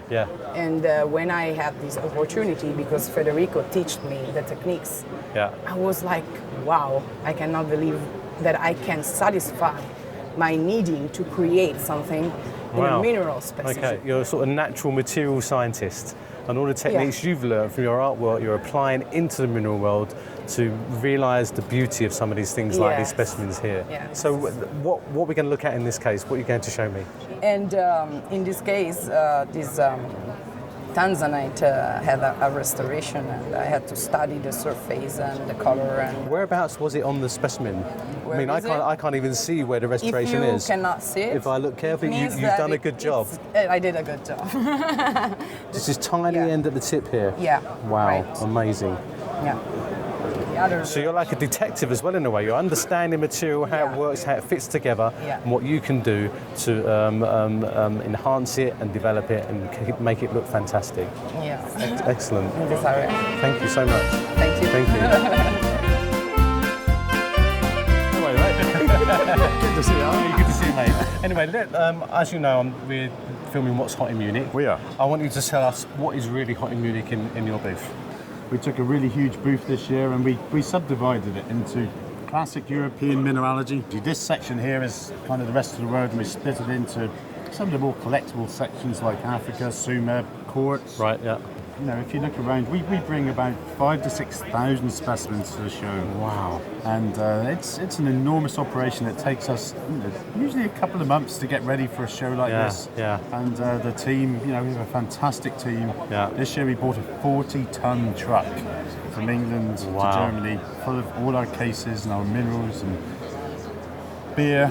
Probably one of the ugliest minerals at the show, but just something really neat, not something you see every day. Even Brian's lens probably can't pick this up, but this is a Schneiderholnite crystal. Schneiderholite, yeah. Not the world's best, but it's just nice to have one. We used to see these more often than we do now, and we do enjoy having these rare classic minerals as well as the big showy ones. Yeah, I think that's really important about one of the things about your booth is you do show the spectacular, but you show the spectacular rare. May not be the most aesthetic looking, but scientifically really important and really, really rare to get hold of, because only if you one or single two pockets of these things were found at certain points of time. Yep. This is a nice little thing. This came in one of the collections we bought last month. Only one find of those in the late 80s. The chalcodricite included cerusites from the lower levels in Sumeb. Of course, chalcochrysite is a mineral after our own hearts because it was found in Cornwall, Foy consols. That's right. Beautiful acicular crystals. Yep. Classic British specimen, but as you say, forming the colour of the specimen inside. Nice little malachites on there. On this one, yeah. When I was out here earlier, I did notice you had some tourmalines from Tanzania. Yep. Can we have a quick look at those? Let's take a hike to the other side of the booth. Okay. Look at the colour. The colour is the chrome dryabite. That real chromium green is concentrated in the tips. Well, I say the tips, the top half an inch. But all of them are the same. It goes from this brown to this growth. This one had the strongest colour. This one is superb. Look at that. Deep emerald green colour. Now, as we know, chromium is a great chromophore. That means it gives the colour element to a lot of species, from emeralds to rubies. In this case, it's tourmaline. And when many crystals grow, they grow upright. So the chemistry has changed as the crystals grow until at the end it's flooded the mineral structure with chromium, giving that beautiful green colour. And I think they're absolutely superb. Yeah, really superb. Yeah, it was nice because a few of them still had some of the calcite matrix, which was obviously a later brecciation thing. But no, that was a lovely new find. What is great about this is so clean. Yeah. Perfectly clean material, and there's etch pits all over this, which means it slowly does started to dissolve as it grew, but it was captured for the moment. And that is an absolute superb. And you've got a lot of material here, Ian. Yeah, the pocket wasn't that big. It was 9.8 kilos, and wow. It was actually on the side. There's a side chamber off the famous 521 pocket, which they mined in the 80s. Yeah. And this is the first production in this mine for 25 years. Yeah, sure. It's but hopefully over the next few years we're going to see a nice steady production. This is a fairly ordinary, ugly-looking topaz, typical of the Volidar's material. Yeah. Beautifully shaped, but etched. But the I don't know if you've got a gem light. The gem value in this is fantastic. Really. Yeah, they're really. Like the Heliodors, they're really gem clear inside, so there's a lot of cutting value. Yeah, sure. In there. It's a fantastic termination. Yeah. Really steep faces, and look at that, perfectly formed. This was my favourite from the pocket. Just a wonderful specimen. Look at that. Look at the terminations. The first time I've seen the terminations like that. Yeah. Steep pyramids. Yeah. Beautiful etch figures all the way around this. Notice, slightly different colour. Slightly different colour. More green. Yep. Greener. That is a superb specimen. This is really going back to the original finds. Yeah, absolutely. When they first opened the mine. And this is the last new find for this year. These are the hydroxyl herdurites from Barra das Sinas in Brazil. That's amazing. Yeah. Are they altered in a way or anything? I think they may have a coating on or partly altered. Yeah. Yeah. Typical morphology. Yep. Some of them are nicely twinned. These are new as well? Yeah, this is new for the show. Cheers, Ian. It's been a pleasure as always, and we'll catch up soon. So I hear you've got something very special to show me. Yes, I do indeed. Very exciting, new project, new find. So we are really super excited to show that, and we got so far. Let me go in my mysterious. Into the closet. Into my dark room. Oh. Ta-da! Look at that. Yes, an amazing copper specimen with really nice spinel twin crystals. Wow. Yeah. And this is from? Glencoe, Queensland in Australia, and we just have Fluorite off the mine. Australian? Yes, yeah, Rocklands, and that is we amazing. just got assigned the mine contracts to actually have the rights for the copper specimens, and that is the best that we brought back from our first visit. There's lots more to come, so we're just starting the project. Very excited to go out there, sending a team or part of our team out there, and it's really in the middle of nowhere. There's nothing much happening, I think. Really? Yeah, Glencoe, I think, has a population of like 3,000 people. Wow. So yeah, really not much happening there apart from just dust, desert. And amazing specimens like this. Amazing specimens like this. What's amazing about this specimen is it is literally, as you said, spinel twins of copper, isn't it? These fronds of crystals growing up. Yeah, everywhere. Crystal shape, size, and a huge form. Yes, and when you turn it around, I mean, even the backside is interesting. I mean, it's just amazing. Very sculptural. And there's an amazing collector element in people who collect coppers, isn't there? Yes, it is. And it produces also, the mine has a huge advantage. It produces not just one type, so you have different specimens, so different crystallizations, so Really? different specimens, different patinas, so it will look not all just like this. This is an amazing example, the best specimen that came out of this recent trip, but there will be new specimens, so it's exciting different products, as you go through the process. You don't know what you're going to get and how it's going to develop. And it's just like a treasure hunt, isn't vast. It's huge. It's a huge deposit, a huge project, and we're really excited that we are able to do it. There you really? go. Let me hand it back though. Yeah, of course. Well, just as light as Thank you. clever. Thank you. Hey, Federico. Nice Great to you. see you again. Now, My for our pleasure. viewers, I know you for many years, and I also know that you are the world's foremost authority on Burma and Burmese minerals, especially those gem minerals. And often when we speak, you tell me about the amazing treasures that you found in Burma or that you know of. And today you've got something very special to show us. Yes, because Burma is a mystery. There are so many type of gems, so many different kind that everything can happen.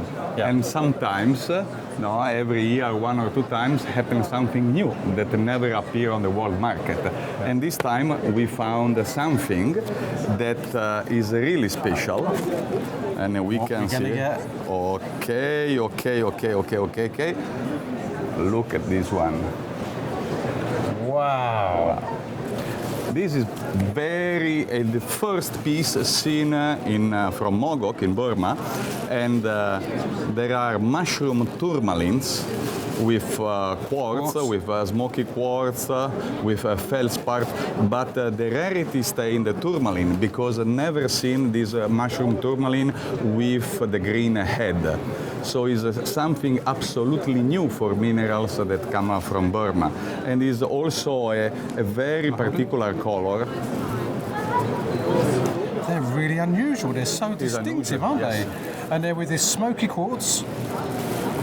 And intergrown, is it part of the pegmatite deposit? Yes, is the pegmatite of Momake. On the back there is a black tourmaline. Black tourmaline, yeah. Black tourmaline. And here there is another characteristic, and this piece is the 2 different poles, so the Antigonos and the 2 poles of the pure tourmaline, the 2 different heads. Yeah. So we have a flat head and the mushroom head. So it's a complete piece with new characteristics. Is something for collectors, special for tourmaline collectors, that they have everything, but this piece they don't have.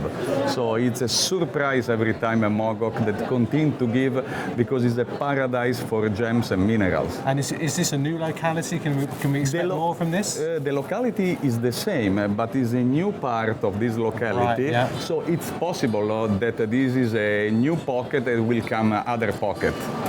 Amazing. Well, look, thank you so much for sharing with us. It is my pleasure. Ever, it's always a pleasure. Yes, it's a pleasure to show something new. Thank you a lot. Hey, Wally. Hey, Alan. Great to meet you. Yeah, nice to meet you. At last, an in-joke for Britain. At last, I found you. How are you? Very good, very good. Good. Welcome in Munich. And thank you. I mean, I've come to Munich for many years. I've walked around your stands. It's the first time we've met, so it's a pleasure to meet you. And what I'd like you to do is just show us a few of your highlights that you think you'd like to show us, and we'll talk about what you do. Oh, it would be a pleasure for me. Great, thank you. I think we start with Germany. Okay, of course. Because we are here. Here we are here, yeah. Yes. This is the finest known fluorite from Hart Mountains from Rot-Leberode. Wow. It's a pink cuboctahedron crystal. Yep. You see, totally undamaged, water clear. You can hold it if you want. Thank you. That is amazing. Now, when one thinks of fluorite, you don't necessarily think of Germany, in a way. Yes. But this is a beautiful example. He's right. It's got really nice modified faces. Yes. I love the absolute perfection of this. Yeah. And this octahedral face is very typically for the locality. Yep. We thought it could be also Andreasberg because the fan of calcite, but this face was the evidence for the Rot-Leberode as we have received the specimen. Oh wow! Here is. I see what you're going to give me. A fantastic, distinctive fluorite. Oh. It becomes much better without the artificial light. You see? That is superb. Spanish fluorite, very distinctive, perched on this great glistening colour. calcite matrix. I mean, we've seen a few of these at the show. The beveled faces are very indicative of Spanish locality. Slight growth features on here at the top, but the way it sits in the matrix, absolutely wonderful. Look at that colour. With triple phantoms inside. Wow, look at this. On a huge calcite crystal. Yeah, yeah. The same, it's much better outside than in of the showcases, yes. Yeah. You see all around the triple phantoms. Again, I'll put my torch there, you can just see that. Purple and blue phantoms, white cores. That is a lovely specimen. First, you see crystals, distinctive crystals of molybdenite from the Daewoo mine in Korea. In South Korea? South Korea, yes. That is amazing. It's a mineral that you don't usually see at shows. You know, it's rarish to get such quality. Although molybdenite is a great mineral for granite pegmatites and things. Most famous are Australian, but I love this. Look at this sort of sheath-like habit of some of these, and how thin these crystals are. And there was a recent find like this in China as well. Yes. So very similar to China a few years ago. Yeah. That is very similar. But what's great about this is the locality. South Korea. Now, every country has a mineral assemblage. Here we have a very nice Ochua mine indicolite, Caribbean. Wow. Namibia. Now, I do like indicolite, the blue variety of tourmaline. Yes. In this light, look at that black. You don't see much. But of course, what you do need is light. And when you get light behind these things, green to that deep blue at the top. I don't know if you can capture that. Yeah. You can see that deep blue and that green coloration. And that is superb for these specimens. Real tourmaline classics. I always get a bit like, ooh, when you hold these things. It looks fragile, but it's very solid. Look at that. My hair goes like this in the mornings when I wake up, you know, on a good day. Oh, we cut it every morning, yes. But look at that. You know, great locality. The German silver mines produce some of the most wonderful silver specimens. For me, they are the most aesthetic. Most aesthetic. Yes, yes. It is just superb. Look at this thing. Wonderful. And sometimes they don't come out the ground like this. Do you ever sort of feel like they need sprucing up a bit or bending? Sometimes they do that, don't they? Sometimes the crystals are moved a bit to make them more aesthetic. They are much too solid to move them. Yeah. Yes. But that's as it came out. And then, Alan, I have to show you one specimen. Okay. We have shown in Sainte Marie as a newfound piece. Oh, I remember when Chris looked at this. It was not quite prepared, wasn't it? Yes. Was that right? Yes. And now it's coming out from the lab. Wow. Look with the light, especially from the backlight. Yeah. Let me hold it like this. Wow. Look at this. Beautiful colour. Look at the sharpness of the crystal faces as well. Yes. Very nice quality. Very quality. Not many dings. It's like dings. It's like a postage stamp. Yes. That is perfect. That is a beautiful. I love the barite just stuck on the corner there like that. That is brilliant. You can see how the fluorite itself is interacting different with the light to give a different colour. Not an Alexandrite effect, but an effect of the wavelength of the light that shines on the specimens. And that's absolutely stunning. Wally, thank you. It's been a pleasure, it was a pleasure to meet you and show me some of your fantastic collection. Thank you. Mustafa. It's so great to see you, man. How's it going? Really good. Now, I've got to tell my viewers something here. Yeah. You are one of the best mineral dealers I know for the fact of your smile. And I know it's embarrassing, but also how we met. Now, I know that maybe, 10, 11, 12 years ago, when I was at the museum, I was working in the mineral gallery, and the warden staff came up to me and said, there's a young man down there who's selling minerals. And I said, really? Let's have a look. And then you turned up. And I know it's your first time in England. It was early days. Give me your recollection of that story. You know, Alan, that's the story I can never forget for the rest of my life. Because the funny part of that story was, I was new in England.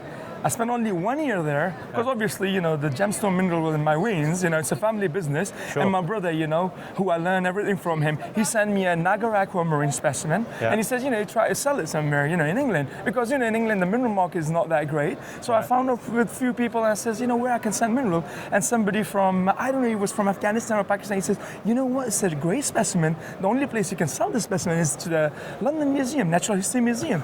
I says, really? I said, okay. I thought, you know, it's like in Pakistan, it's a museum. You take the specimen, put it in a bag with the toilet paper wrapper, and walk into the museum, and then it says, you know, I brought a specimen for sale. Yeah. And then, you know, somebody called you, and then we met, and it was so funny for me. And later, after a few years, I realized that was the dumbest thing I've ever done. You know, carrying the big specimen, walking into the museum, and says I brought it for selling. That was unbelievable for me. Well, and I tell you what, for me, it was the best thing you ever did because, you know, it showed like you came to England, you had a specimen, you wanted to sell it. Yeah. We had a great discussion about it. We spoke about the landscape of minerals and dealers, me from a museum view, you just starting out. Yeah. And I tell you what, over the years, I've always remembered that because I've watched you flourish and grow. Yeah, thank you. So now, you know, you had one specimen and now you have your booth and you're all the major shows. Yeah. We're linked on Instagram and all of that, WhatsApp, whatever we chat to each other. And let me say, you picked up there about your inspiration also come from your family and your brother, and I know he's standing right behind you, dying to come on camera. I'd love to introduce him to everybody. Ghulam Kadir. How are you doing? It's great to meet the man behind the curtain. Yeah, I learned from him everything. You know, since childhood, I was 8 years old. You know, he started to taught me, you know, how to look for static, which sort of things to do. And in fact, he was doing a trimming and cleaning. And I've learned a lot, you know, how to trim and clean minerals as well. Fantastic. So he's my icon. So with that, what we usually do, we have a look at the displays, but in this moment, we've got some nice stuff in your booth that we can have a look at, and we can have a play with and talk about. I'd love to show it, you know, especially to you, Alan. Yeah. Thank you. Shall I bring it outside? Yeah. I like to start with it's beautiful crystals of bicolor tourmaline. What I so like is it's from Pakistani-occupied Kashmir. So Kashmir is very rare, I mean, for the locality to produce this long crystals and colorful. So it has a beautiful lepidolite. And what I so like is, if you can hold on the crystal, and I like to backlight that. It's slightly tapered, isn't it? It's got termination. It has a termination, real termination. And if I bring the light there, and if you may put your finger down and I can keep taking the light, so you can really see the color. Look at that. Yeah. Okay, what next? I like to show my favorite. You know, most of my specimens are my favorite, but what I so like about it, the composition of this specimen, I'm sure everybody knows about the Stagnala locality. And I've seen many green fluorites with tourmaline, but I've never seen topaz with tourmaline and fluorite. So for me, I think the composition of the specimen is mind-blowing. It's like, you know, you have placed topaz, fluorite, and tourmaline with your hands. It's almost like the perfect threesome, isn't it? Yeah, threesome, exactly. Yeah, absolutely. But what I love about this is look at that topaz crystal. It is water clear. Yes. Perfect termination. Crystal faces are absolutely perfect. So there's some interesting morphology on that crystal. And the tourmaline is just so typical as well. And another object I like to show is small, but like I said, for rare mineral collectors, this is something super. Oh, wow. A scepter of xenotime from Zaghi Mountain. Zaghi Mountain, yeah. What I so like about this is a cluster of crystals grown together.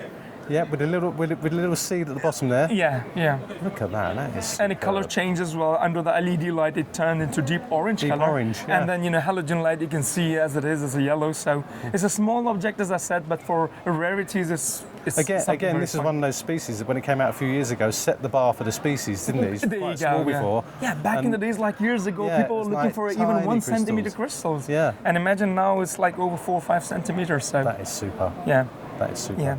Again, the next specimen I like to show is, again, it's small, but I have rarely seen the verinonite on matrix. What is so special, the matrix is manganese oxide. So it could be anything, you know, Alan, you're in a museum, so to find out exactly what it is, it's really difficult. At least we know it's a manganese oxide matrix, so I think... when you see most veranonites, they're not on matrix, they're detached. You see lots of little crystals and shows and things. Exactly, yeah. But to see the actual deposit that they, some parts might have occurred in, that is superb. And especially the termination. Usually on matrix you don't see it. You see the razor-sharp termination. All the way through. Yeah. But thank you. Well, I must say, it's always good to catch up. Yeah, it's always a pleasure with your crew, you know. know, talking to you and Brian especially. And you are also one of these guys who I think is inspiring to many people. Oh, I really appreciate that. Thank you so much. You love the subject. Yeah. I've seen you grow so much. You know. And I'm sure you do so well in the future. Yeah, as well. you know, the most important thing in this business is the passion. So if you don't have that, forget about it. So, you know, the passion is the most important thing. Yeah. Thank you so much again, Alan. Mate, thank you, always a Brian, pleasure to for see giving you. me the opportunity, showing my minerals. It's absolutely a pleasure by being in Hot In Munich. Yeah, brilliant. Thank you so much, And I'll Alan. see you in Tucson. Yeah, and Anton. Hello, Alan. Pleased to meet you. How are you doing? Nice to meet you here in Munich. Yeah. Great. I've looked at your display very briefly. Some fantastic stuff in here. I know you have some highlights you want to show us. So please, over to you. What do you want to show us? Okay, yeah, let's start with some rubelites. I got some fantastic rubelites from a new find in Antsira. This is Sahatana Valley. In Madagascar? In Madagascar, yes. Wow. I think it's one of the best find of rubelites for the color ever made. You can compare with maybe Cruzeiro mine or the famous Jonas mine. I think the color actually is a bit in between those two because these are very red. Yeah, you see? They are, aren't they? Yeah. They're fantastic, at cherry this, coloured. Yeah. But there is a slightly bluish hint in it still. Yeah, not as much as the Jonas, but yeah. Yeah.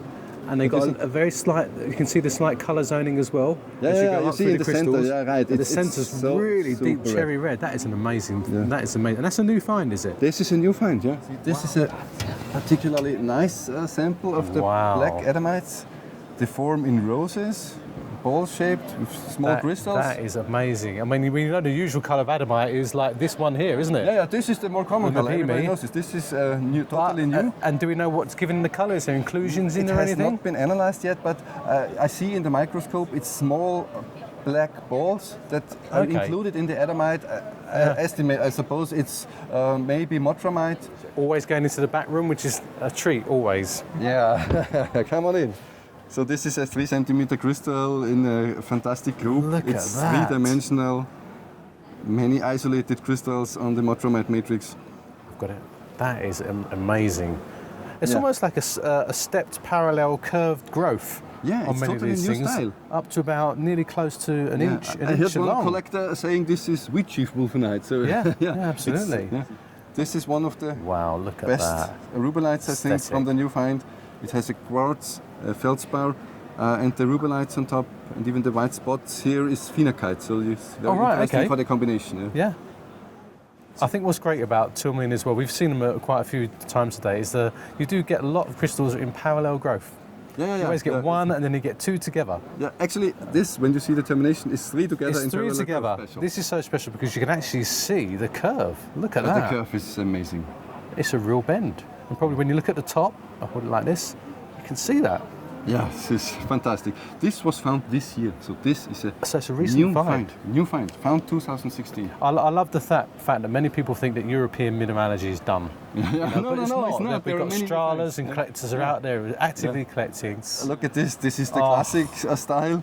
It's a Classic 19 epic. centimeter crystal in a group with others intergrowing here and some byssolite, which is also Byssolite around the base here. Yeah, these are circular classic crystals style. at the end.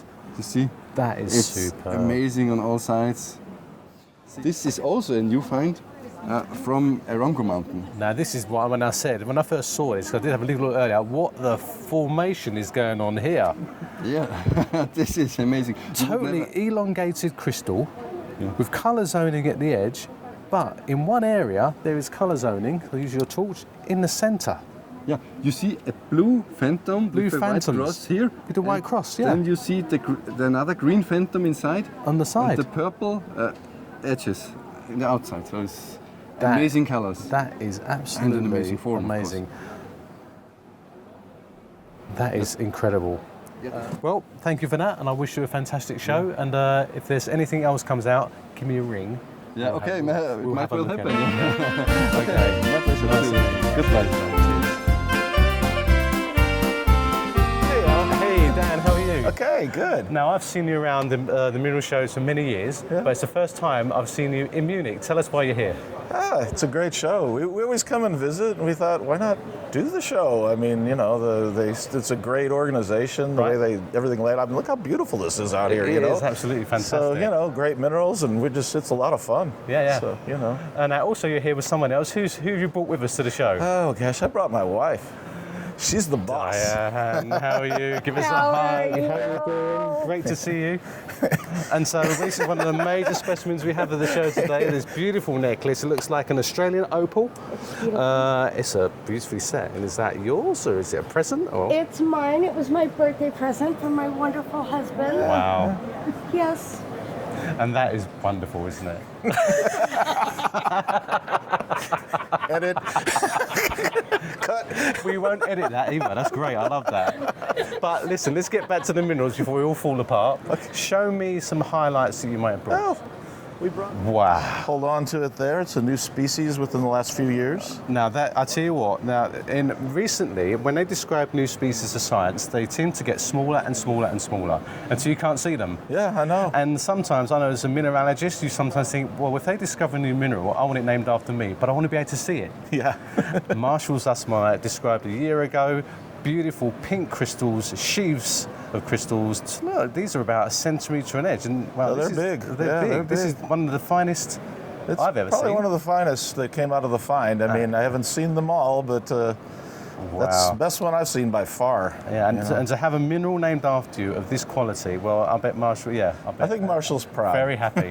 I would. I think the mineral I'd like named after me would be bright blue, lustrous prisms to 12 inches. That would be my sort of mineral. We could give it to you like that, a little top heavy. That is an amazing cerussite. That is not Sumeb, it's from the Keokaveld. Okay, so if you think it is a great cerussite, you think Sumeb. Yeah, you think from Sumeb. Africa. Yeah. So this is from Keokaveld where the great dioptases where the come big from. dioptases have come lately, and the Shattuckite. That is an incredible specimen. So it's almost half a six-ling twin, almost, isn't it? It's twin crystal sitting on velvety malachite. Yeah. And I haven't seen anything like this. No, we've had a few of these, but this is by far the Is it best a that new I've find, or is it an old It's locality? recent, within the last year or two. And I think you've got a lovely display, but I just wanted to end on one thing here. And as I was looking through this case, there were some great Cornish classics. Now, as an Englishman, I always like looking at the Cornish. Yeah, sure. Okay. Thank you. Very good. It's been a Thanks pleasure. for coming in. Yeah. Hey, Tomek, nice to meet you again. How are you? Great to see you. So, you're going to show us a new find. What is that new find? Yes, this is new production from Morocco. The Wow. whole showcase here. These are new elbites from the Anti-Atlas Sahara. This is what we collected in over 1 year of production. So not very many specimens, but the color is good. Nice association with quartz, feldspars. So I can't believe we're actually looking at Moroccan elbaites. These are the first of ones this now quality. from Northern Africa. Wow, they're absolutely superb. A good colour. They are 3 different types. The most of them are pink. There are some green, as you can see. Yeah. And also they are the black ones with the green terminations. Green tips. So 3 different types, three small pockets. So was it a locality that was sort of known about, or is it No, just a new find? It's completely new place. It Wow. was found by local shepherds who were going with sheep, and by chance they just start to pick up the crystals. Yeah, sure. So at the beginning, the guys who were mining that, they've got no idea. You can see like the pieces on the bottom. Yep. It's like 30 missing crystals. They lost everything. They just brought the bases. Oh, you see all the broken terminations everything here. is Everything's broken. broken off. Yeah. So that was the. Then I was wow. educating them to try to collect the crystals. So most of the good pieces are repaired. Yeah. But we were able to bring some really good specimens. Sure. I would like to show you the one which is. Oh, now we're going into a cabinet, Really? as we sometimes do at this show. There are Really many things special that one. are hidden away. This one is in the Spirifer collection. It's the best one as far from the find. Oh, now that is amazing. It's obviously repaired. There's like 4 repairs. Yeah, there's a few things on there, but I'm looking at a North African Best tourmaline. tourmaline, probably. Of a colour like this, the aesthetics is perfect, and the accessory minerals just really showed it off. Look at the form of that. In fact, this pegmatite is quite poor in mineralogical weight, so we've got only albite, microclane, and quartz and tourmaline, that's all. We found maybe 1 small columbite. This is what I love about the mineral business. You know, you think you've seen many things and things come back at you, but always, every year, there seems to be a new find. that makes you think, wow, what next? You know? Thank you for showing us, man. Thank you very much. I'll hand it back. Hey, Rudolph. Hello, Alan. Nice meeting you. Nice to meet you. How are you? Nice to meet you. Good. Very good. How's your Munich show been so far? Very good so far. It's new pieces coming to the show and Great. meeting nice people. It's always a pleasure. Great. So I know you've got a couple of things you'd like to show us, so it's over to you. Yes, of course. Haha. Yeah, look at that. Wow, that is Paraiba. amazing. A Paraiba. Yes, from the original Paraiba. find from Batalla? Yeah, it's from the original find in Paraiba. Wow, that is amazing. It's really rare that you see part of the original find of tourmaline that's become an absolute sensation in the mineral world over the past few years. Both for Actually, mineralogy and gems. Yes, actually that's the only one I ever got, and there's a funny story too on that piece. Yeah. A friend of mine from Austria, he was there at that time and collected that piece, but when he got it, it was full covered in quartz. Wow, So okay. you only saw the termination and the bottom side and just a little on the back. Right. But not more. And I trimmed that out of the piece. And I mean, I got really lucky with getting that aesthetics and the color. Yeah. Here, the accent of It's of really interesting Line. because we've been talking to people at the show who do this as their work. They trim down specimens, they reveal the beauty of them. And I know there's been some controversy over the years about that, but it's all about making the best of material. That it doesn't come out the ground like this. Sometimes you have to do work to reveal the inner beauty of the material itself. Absolutely. And to me, it's like self-collected just a little. You know what I mean? Yeah. Because you saw nothing. The crystal was there, but not the piece as it is now. Yeah. I saved a couple really special pieces in the back to show you here for the Fantastic. video. You're invited to look at that. Wow. Now that is a pedonera. That's pedonera, mined in the early 90s. Look at the color. It's from the rocket pocket, from the famous rocket pocket, and one of the best pieces I've seen from there. Wow. Probably not the biggest, but the aesthetics and the whole arrangement. Yeah. With Clevelandite, lepidolite, and the aesthetics. Look at is the really translucency outstanding in that of those piece, crystals. Yeah. For the viewers, you can't help it. Let's have a little sneak just in case. Okay, going from old findings, I have one new rock recently mined in the Red Cloud mine. Oh wow, now that is great. And if you look at that quality, that is what we are looking for. That's a recently mined Red Cloud Wolfenite. That is recently mined, yes. Yeah, that is beautiful. What I love on that one is it has the solid matrix. Yeah. Often in Red Cloud you see the brownish matrix, fragile, and you know what I mean. But this is solid and really strong. And you have the crystal on top with the window here. Yeah. What makes it really, usually you have, that's not common quality. It's one of 1,000 in that quality. And that transparentness gives it a depth of colour. Yes. That makes it unique among specimens. But also, you're right, the matrix, the black matrix, just shows off the crystal itself so well. And it's some mineral deposits in the world, they have that contrasting combination that just makes them so beautiful. So that's it for now. Well, it's a pleasure. I mean, I've walked around the show for now for a few hours, and it's people like you showing those things that I think has been amazing. Yeah. And congratulations. Thank you for stopping by. Thank you, thank you. It's always a pleasure. Thank you, Rudolph. Bye. Bye. Will, Alan, so great to see you again. Pleasure. For our viewers, let me say that I've known you for many years. That you came to the museum when you was like 6 years old or something. I'm only joking, but you was young. Yeah. We went around the collections. Your dad bought you. Yes, he did. And we looked at millions of specimens over a few day period. And from that, we've always had a relationship where you're a great mate of mine, and we always talk about minerals. And you show me stuff wherever I go. Often great specimens. So in this instance, we got a glass of wine together. Let's have a little chink. Cheers, great to see you again. Cheers. I'm going to enjoy this after today, but yeah. So, since you brought up the fact that I had visited the museum many times, I learned a great appreciation for English minerals. Wow. Oh. It's just a single, but it's a wonderful calcite from England. Almost brings a tear to my eye. Perfect calcite from Big Rig in Cumbria. Yes. Originally Cumberland, as you may see, many old labels have Cumberland. Highly collectible. Look at that. Now this is going to go to the far other side of the other world. This is a Burmese epidote. Ah, very apt. Wow, look at that. Now that is really, I'll tell you what, I saw one of these earlier. It was slightly bigger, but it did not have the luster. The luster of this thing is amazing. Yeah, and it has a little bit of transparency, which is nice. For the Burmese never really get very transparent, but if you put a flashlight behind it, which we can do, wow, you can see that there. Look, again, the main crystal being transparent with a very nice green, is it green stoning towards the edge? I think that's just the depth, like an Usambara effect in tourmaline. So you're downtown? Wow. Spinel twin fluorite from Namibia.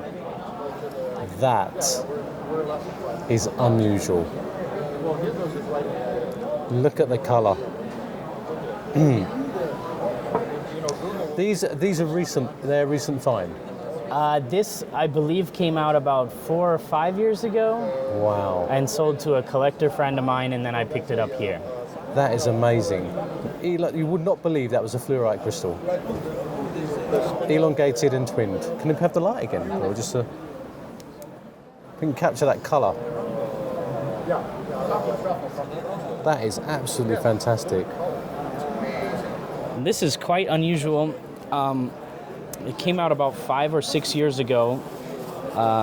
My friend bought it directly in Morocco. It's a Moroccan silver. Wow. And it's really nice. It's been a little bit etched out of the calcite, so it needs to be sent to the lab and had some rework done to it, because that's how he bought it in Morocco. But I think when it's finished, it'll be a really wonderful piece for the locality. That is amazing. Some unusual crystal shapes. And there's nice large crystals up in here. Yeah, and is that a sort of almost a hopper? Yeah, the hopper here? right here, yeah. This hopper crystal growth here, this hollow growth. That is amazing. This big cuboid crystal down the base here. Oh, man. Red dome cuprite from Australia. That colour is unbelievable.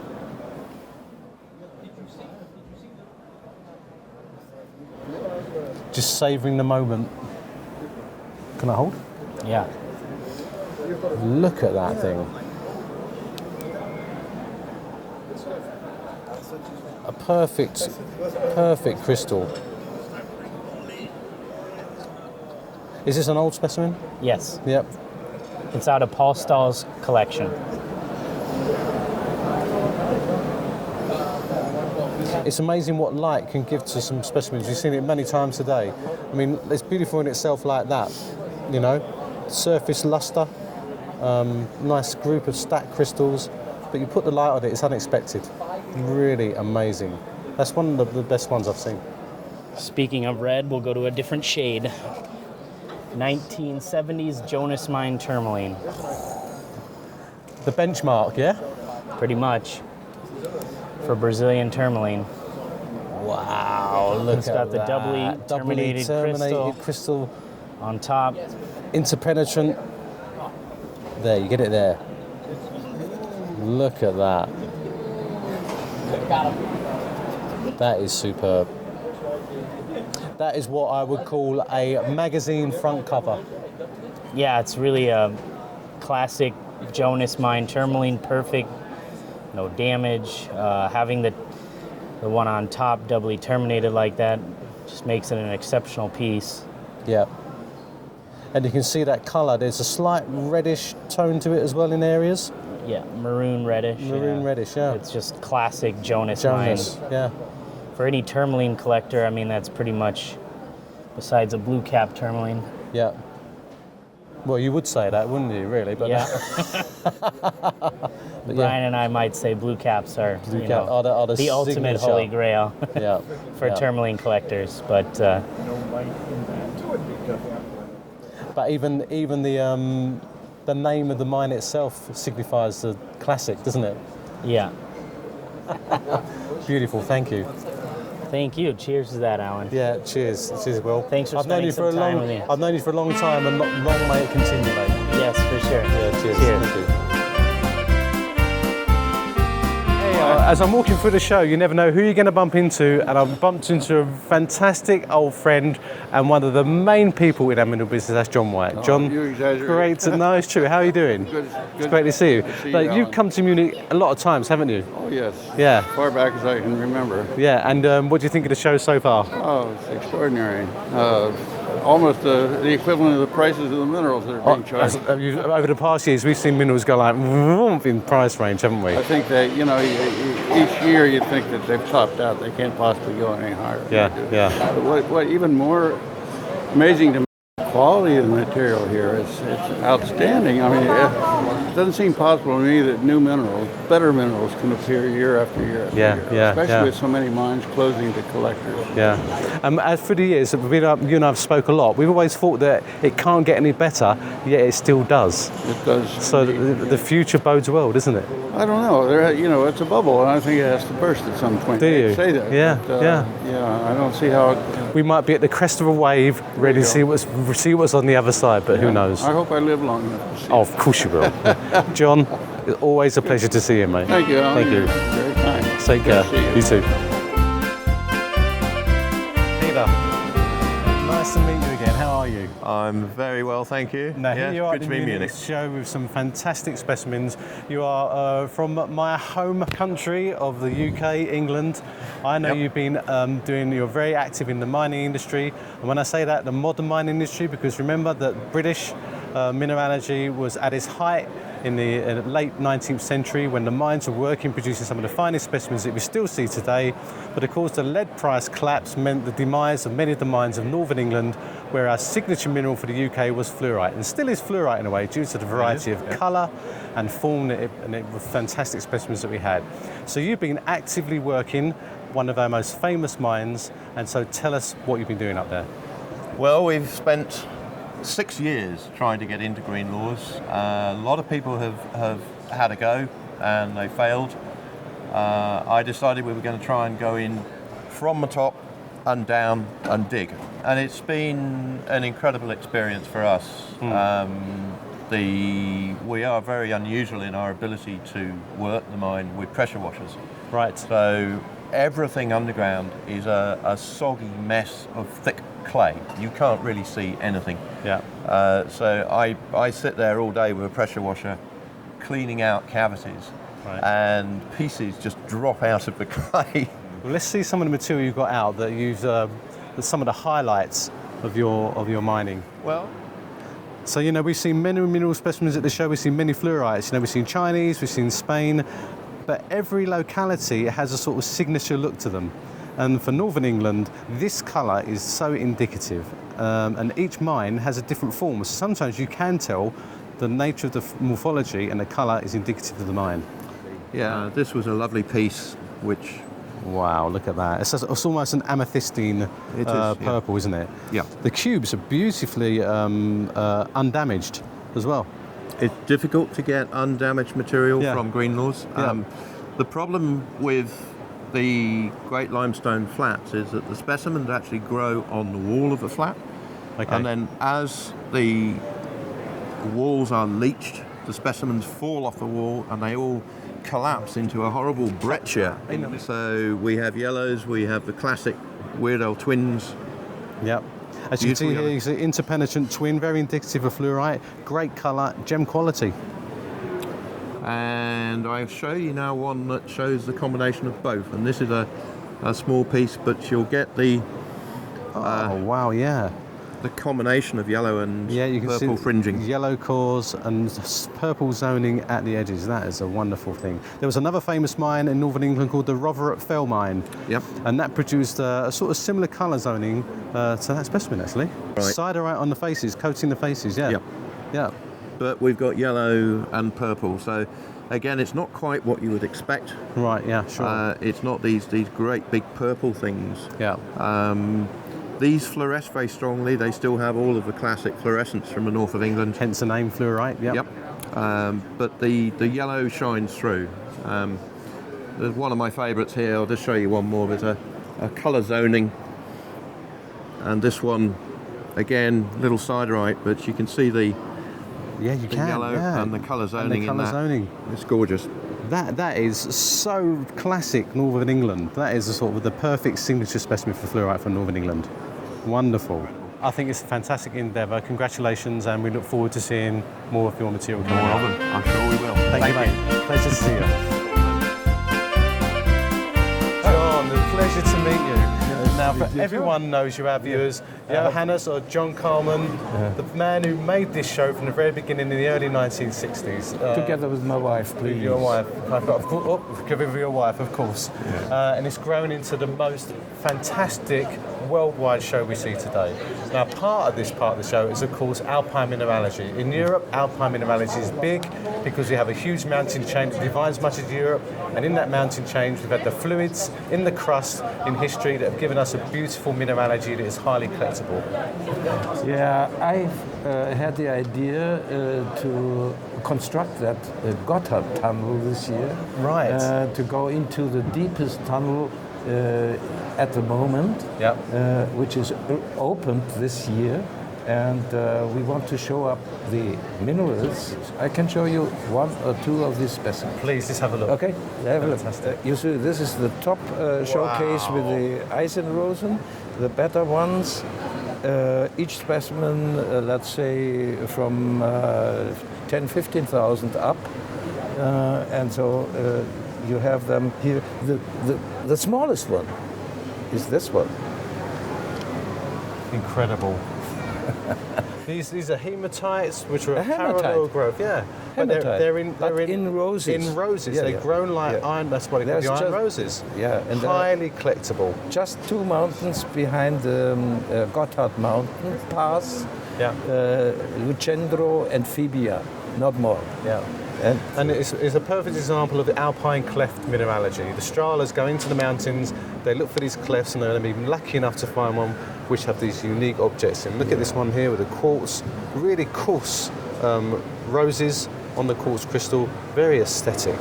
So this man picked up, this is Marco Becchio, and this one is the climber himself. Okay. Ulrich Wolf and Becchio, his partner, and they found this clear quartz or smoky quartz, a little bit smoky, in this typical Tessiner habitus. This habit is worldwide understandable. And it is coming from Tessin, and the mineralogists had a good idea to explain you how that is growing. The growing is from the prisma alternating with the rhomboedron. Rhombohedron. So you're getting a stepped growth, slightly like this, slightly going to the top. A thin tapering prism. Capped by the rhombohedral This phases. is for the specialists, okay? Yeah. What's interesting for me is look at the techniques they're using with crowbars, lots of hard work to get a bonanza pocket of this famous habit that's only known from this locality. Yeah. But also the quality of the pieces is so translucent and large. Yeah. Unbelievable. It's amazing that you brought these together for the first time for many people to see. Never shown. Never shown. Never shown. And that's the beauty of the Munich show. As mineralogists and the general public, we come here to see things that are special. Yeah. And through the years, every year I've come, I've seen something special. So a little bit education from our side is necessary. Yeah. With the special exhibits, the background is education idea. Yeah, absolutely. For sure. Well, I just want to say congratulations, and it's been a pleasure to talk to you, and we look forward to next year. Thank you so much. See you next year with good things from UK. You may well do, Thanks. Hey Rudy, nice to meet you. Good to see you. Hi. Viewers here, we're with Rudy Paul. of Granada Galleries. right. Now, we've seen you before in Tucson, where you have a fantastic gallery there of fine natural designs. What I like That's to right. say, you're in Munich for the first time, is that right? That's correct, yes. So tell us about why you're in Munich and what operation you have here. This year we're bringing the artists that we introduced you to in Tucson on the road, and we are showcasing them for 1 year and are showing them for the first time under Granada Gallery here in Munich. Yeah. And such pieces as from Hendrik Hackel, as you can see here. Usually we showcase an artist between a year and 1.5 years. Okay. And we have about 4 shows that we do during the year, and I'm really looking forward to this upcoming Tucson show, being able to present a couple new artists and new pieces from the artists that we have this year, and it's going to be exciting. So that's it's a continuum of promoting people. Right. And I think what I noticed when I look around the show, people get inspired about the objects they see, but they might not necessarily want to buy it or be able to afford some of these objects, so they can go and create them themselves in how they envision them. Right, I look around your gallery and I see some fantastic things that I thought, wow, who would bring that concept to life? And your job is to showcase those and widen the breadth of the natural world. Yeah, kind of, put a different spotlight on objects that people have seen in different contexts, but really give them a new and exciting way of featuring them. Right, that's fantastic. I think it's really exciting. I really like what you're doing, and we really look forward to Tucson as well. Thank you. Year. Me too. Thanks for stopping by. Pleasure, absolute pleasure. Good to meet you. Thank you. What is really interesting and really great about Munich Show is there's a film and lecture series that runs concurrently with the show. So people can walk around, can come and see a fantastic series of lectures by top scientists, top collectors, new finds, anything of interest. And it's a drop-in session that you can come and talk about what you find, what their research is, and people can ask questions and enjoy the whole scene of both lectures and the show itself. And here we have Raquel from Harvard who's talking about her collection and just presenting it to members of the public who can drop in and know more about what is going on across the world, not just at the show. Here at the Munich Show we have a special exhibition called Mining Impossible Bottles. These are amazing. They're like the old Spar boxes you have in the UK, but we must remember that in Europe mining goes back to the Middle Ages, and these bottles were started to appear in the late 17th century, where they would get a bottle, just like a ship in a bottle, and put a mining scene inside. So you would have the products of the mine, but also the workers. So you'd have a beautiful object like this, where you can see the surface, and then you go down the levels, you see the miners mining at the various levels, and also some of the actual deposits that they were working in the mine. These became really collectible. They went through the years, and there's even modern day collectors who recreate these. And I think they're a fantastic testament to the folklore of mining in Europe, the history, and also the innovation that workers do to make these objects. It makes you wonder how they actually put these things together. And that maybe is a secret just for another day. Well, hi everyone, we're at the Munich Show again. We're now at Gem World, which is a big hall at Munich. The highest end gems you'll ever see. We're lucky enough to be talking to or seeing some of the material that Hen Brothers have here. They've got a fantastic stand, so let's see what we can find. Okay, what we're doing now, we're standing in a fantastic case of gold. You may think it's unusual to see gold in a gem area, but gold is gold, it's used to make rings. But in this case, they're natural golds. We have seen some at Tucson and Munich, smaller pieces, but this is a great example of a modern find of gold that's come to market. And actually, I've never seen so many in one place all at one time. And when you look at these golds, they're all crystallized. That means they come from the primary deposit, they haven't been eroded out and formed into nuggets or alluvial deposits, but they're from a primary gold deposit where the specimens were originally formed in situ in the rock. And you can see there's a great group of crystals that show different morphologies. They show things like twinning, that's how crystals grow together. And look at the range of sizes. So obviously these are found in clay lime pockets, and it's been a bonanza find. In the olden days they called these things bonanza finds. And someone's diligently collected them and cleaned them to produce what I think is probably the most wonderful collection of gold, and these are all from Mato Grosso in Brazil. Okay, now this is one of my favourite objects I've seen in this booth and at the whole show. This is a magnificent sapphire group of fish. And when I say that, the original rough of this material was about so big apparently, and it was bought on chance because when you looked at the colour of the rough, it looked very greyish, and you never really knew it was going to be grey, or you never really knew it was going to be the beautiful translucent blue that you would expect of sapphire. Now the rough came from Africa, and what they've done is they've taken that, they've cut and polished it into this fish and put it into this sculpture. Now some people will love it and some people will hate it.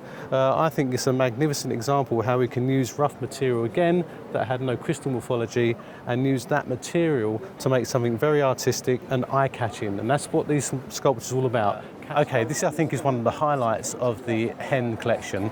This is an eagle, obviously. It's made of Brazilian morganite. Now what's great about this is, as we know, many mineral specimens come out of the ground, they have no morphology, they're just basically big lumps of naturally occurring mineral, sometimes just have a great colour. And we can use this material to sculpt things, turn it into sculpture or an artistic work based on the mineral colour. Colour is everything, and in this case, it's a beautiful piece of morganite from Brazil. It took a year to produce this, and the carvers took so much diligent time to get every one of those feathers and the translucency correct. But look at the colour underneath. Here they've polished the stone so you can get an idea of the colour. Obviously in the gem world part we're going to look at some gems, and this is one of my favourites.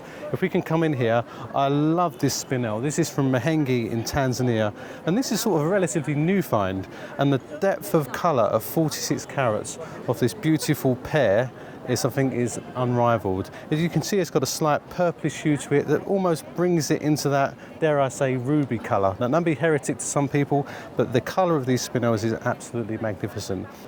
As you can see, we've seen some great gemstones, we've seen some beautiful gold specimens, we've seen some of the most wonderful carvings produced out of rough material, but now let's go to look further into the show at some modern items that use both gems and gold and those carvings to produce other magnificent objects. Manfred. So nice to meet you, fantastic old to boy. see you again. Yeah, oh boy, great. Well, I tell you what, I was so lucky enough to be at your house and you showed me some of your fantastic material, and it's great to see you again at the Munich show. And so what I'd like to do is to tell us some of your stories or some things about your magnificent pieces. No, okay, I'm doing the nice nonsense in precious stones. That mean unusual stones and only unique. Right, yeah. And that with a lot of big love in my heart. Like this garnet, for example. It is until now the biggest cut garnet in the world with this translucence. It was an old piece which was more than 3 generations in a house of the biggest garnet cutters in our area. Right. And before he stopped his business, he said, the only one which can have this rough will be you, because of you will be the only one which can cut something out of it. Yeah.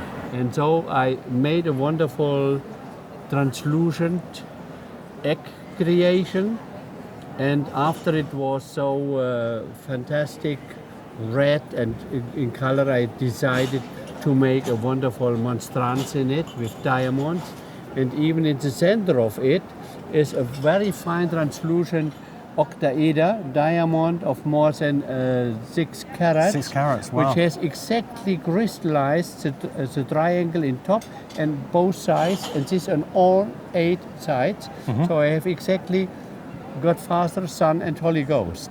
Wow. In the center. So it is a unique piece. We worked on this.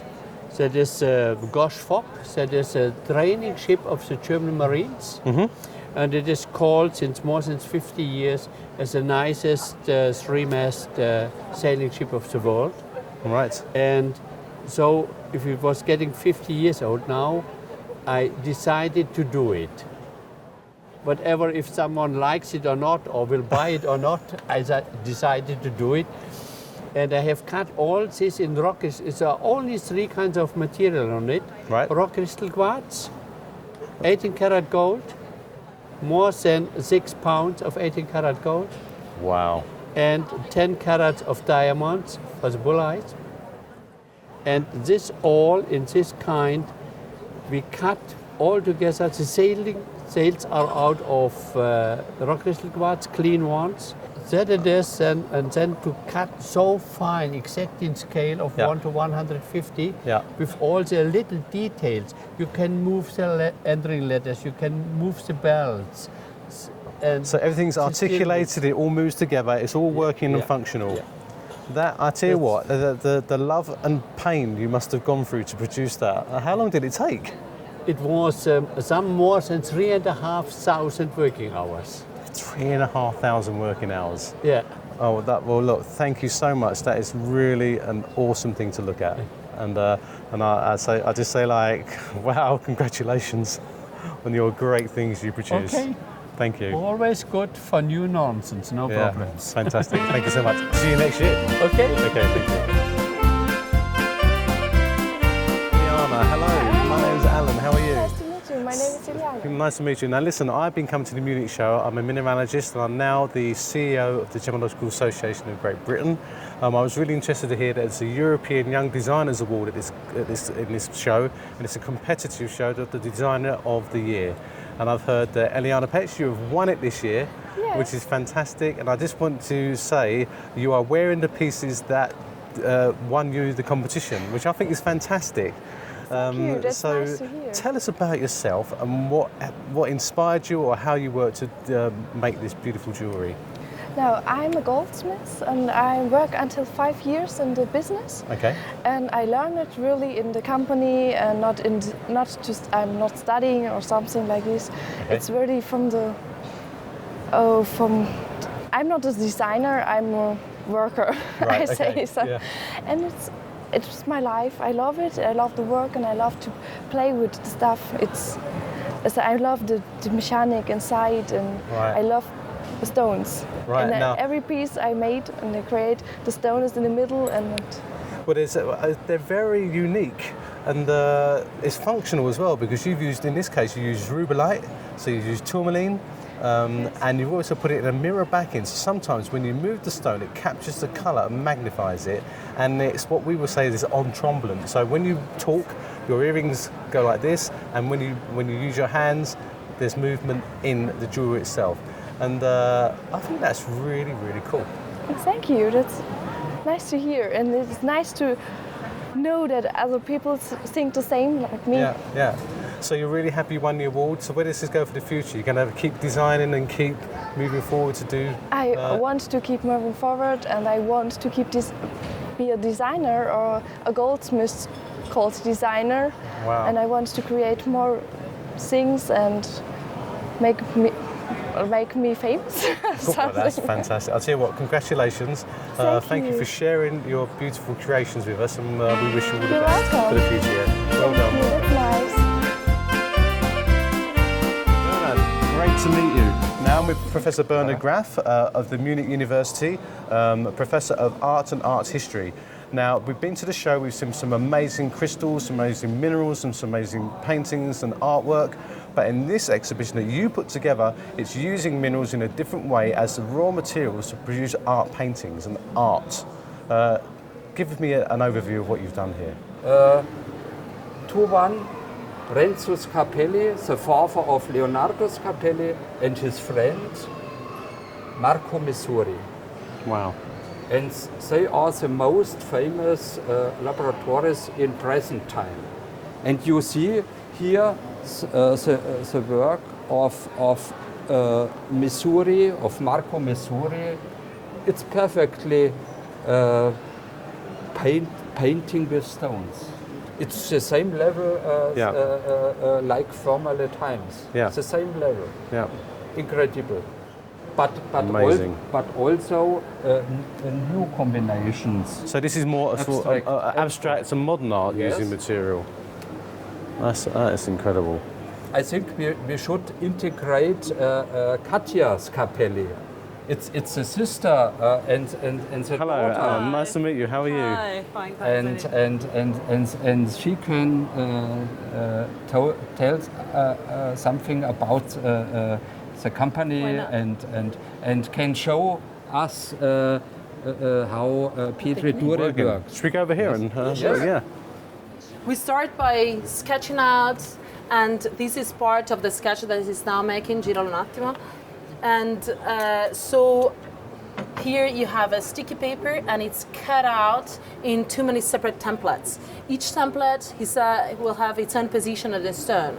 So the artist knows what it's going to be when it's polished. Wow. So he will decide if it's in here, which is quite light, if it's here, it's dark, or if it's here. So why deciding the position of the templates is going to decide the final result and the depth of a scene. I'll tell you what, understand the intricacy of the work gives you real appreciation of the product. Yeah, obviously. Amazing. Look at the individual stones that are used here from these templates that are cut out to give the final effect. It's cutting with the right bevel will have the glue on the back side.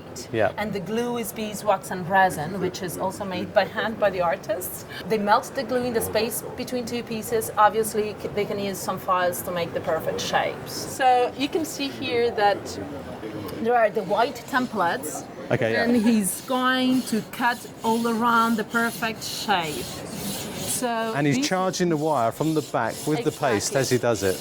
So he goes back and forth, starting from a hole. You see here? Yeah, yeah. And he passes through with the wire and starts cutting. So he cuts the perfect outline of the subject, and while cutting, he bevels the pieces. But the iron wire cannot cut the stone, so he needs something abrasive, which is carborundum, and water, which lubricates the wire. Wow, And amazing. this is, you understand that this is really 10% of all the process. So why should we change the old tool? Exactly, yeah. That is incredible. What I've seen today is a progression of art from prehistory all the way through to the modern day. And I think it's amazing to see the techniques that are used today that would have been used similarly in the past, but also the intricacy of those final products of things that come from the ground. Thank you so much. It's been a pleasure. Thank you. Thank you so much. Thank you. Thank you. Gracias. So, Al, great show. We had a fantastic time. We saw a lot of great things this year. And I really want to thank you for being such an incredible host. Brian, you've been a fantastic cameraman, fantastic colleague, fantastic friend. You've driven me nuts sometime, but I tell you what, we've had a blast. We see some great things. Cheers. Here's to the next time. Here's to next year. And you think that we're done, but I've got one more thing for you. Kat, do we have a gift for this year's host? Oh, sure. We got this beautiful aquamarine gin for Al. Congratulations! Thank you so much. It's party time!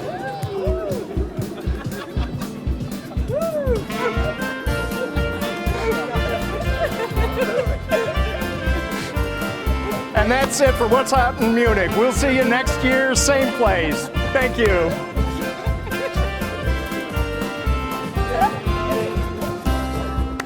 Okay, when you come to Munich Show, there's some fantastic people around. Alain Martin and the French contingent, they tend to get together, they talk about minerals, they enjoy the specimens, they really enjoy looking at their stuff. So let's go and chip in and see what they're doing with their mineral specimens.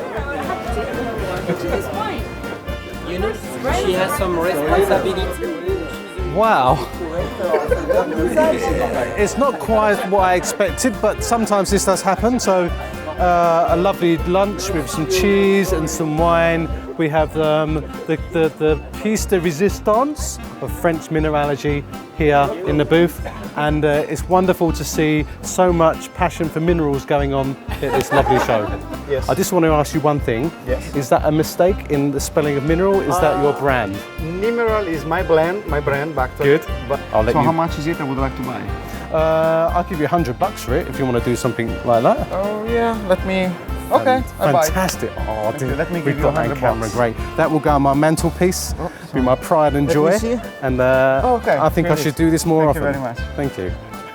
Hang on, no, I've sold it to you, isn't it? No, you sold it to me. We meant to do the other way around. Yeah, no, I'll buy it for you for Okay. $100. Thank you. Thank Okay. you. It's mine now. It's your right. Brilliant. Do you feel my heart beating? Let's go. Let's go. Do you understand? We're leaving Germany and going to Europe to. Okay, Germany is a part of I Europe. was going to say, it's part of England. Brexit. It's your turn next, is it? Wow. On the broken time. On the Prussian time. Russian time. Okay. Whatever you want to call it. I love the way you say it. Broken time, no, Russian time. The Prussian time. Yeah, you say Russian time? Russian time. Okay, I will say Russian time. Make up the cut. Come on. Got blue eyes. All right, we're rolling, boys. Okay, ready? Yeah. You're supposed to, isn't We can always do a moonwalk. Back to the camera. Hey. My name is the real Slim Shady. There's your brother. Yeah, this is Putting aftershave on and these I want to lose my weight. By filming in West Side in Tucson. Well, West Side in Munich. I have to say West Side in Munich, not Tucson. Yeah, okay. Like then I've got shorts on. It's like, hey, what are you doing? I'm telling you, the next James Bond act have to be for Alan, man. I'm telling you, man. Have you ever seen Brian filming when he's sober? Yeah. It's so bad. It's so wobbly. It's the only way to get a good cut off of Brian.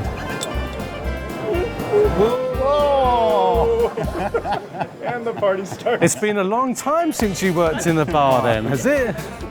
So what is your take on the show? What do you do for Ian in the stand? What you want. Really? That's a bit, should we do that again? So what, you blow the leaves around and you sweep the carpets and you arrange all the minerals, you write all the labels, you give beer, you pick the minerals, you make the sales, and so Ian really is the guy that just sits there and doesn't do much. Yes. Wow, there's not much more we can say about it, is there? So when you go to the Oktoberfest, do you take minerals there? Just blondes. Okay, nice. Some things never change. Your head's bigger than mine. It's been said a lot. No, this year we've been really busy. Since we last saw Brian filming in Saint Marie, we've had probably a dozen new collections. Last week we had a... We are Jesse, and we're on film with Jesse Fisher, a great collector. God, yeah. So how are you? And I'm vertical. I'm moving forward. Brilliant. So hang on, remembered it. so you bought a collection from Jesse, and he bought some of it back for himself. He found one specimen. One piece. One piece. Sentimental value. It was the first California tourmaline that I ever bought. That is superb. So it's gone to a good home. Well, it just shows you the passion and the hook that some of these specimens can have on people, because they give you memories. Oh, yeah. And they give you enjoyment. I suppose it's a bit like getting back with an ex-girlfriend, isn't it? So, you know, you see a beautiful specimen, cast them aside, and you bring them back. It's great to see you, mate. Hope you're doing well. Oh, I'm very well, new job doing well for you? Yeah, really good, really good. Excellent, excellent. Can? Okay, go. Can they do a little can? Jesse.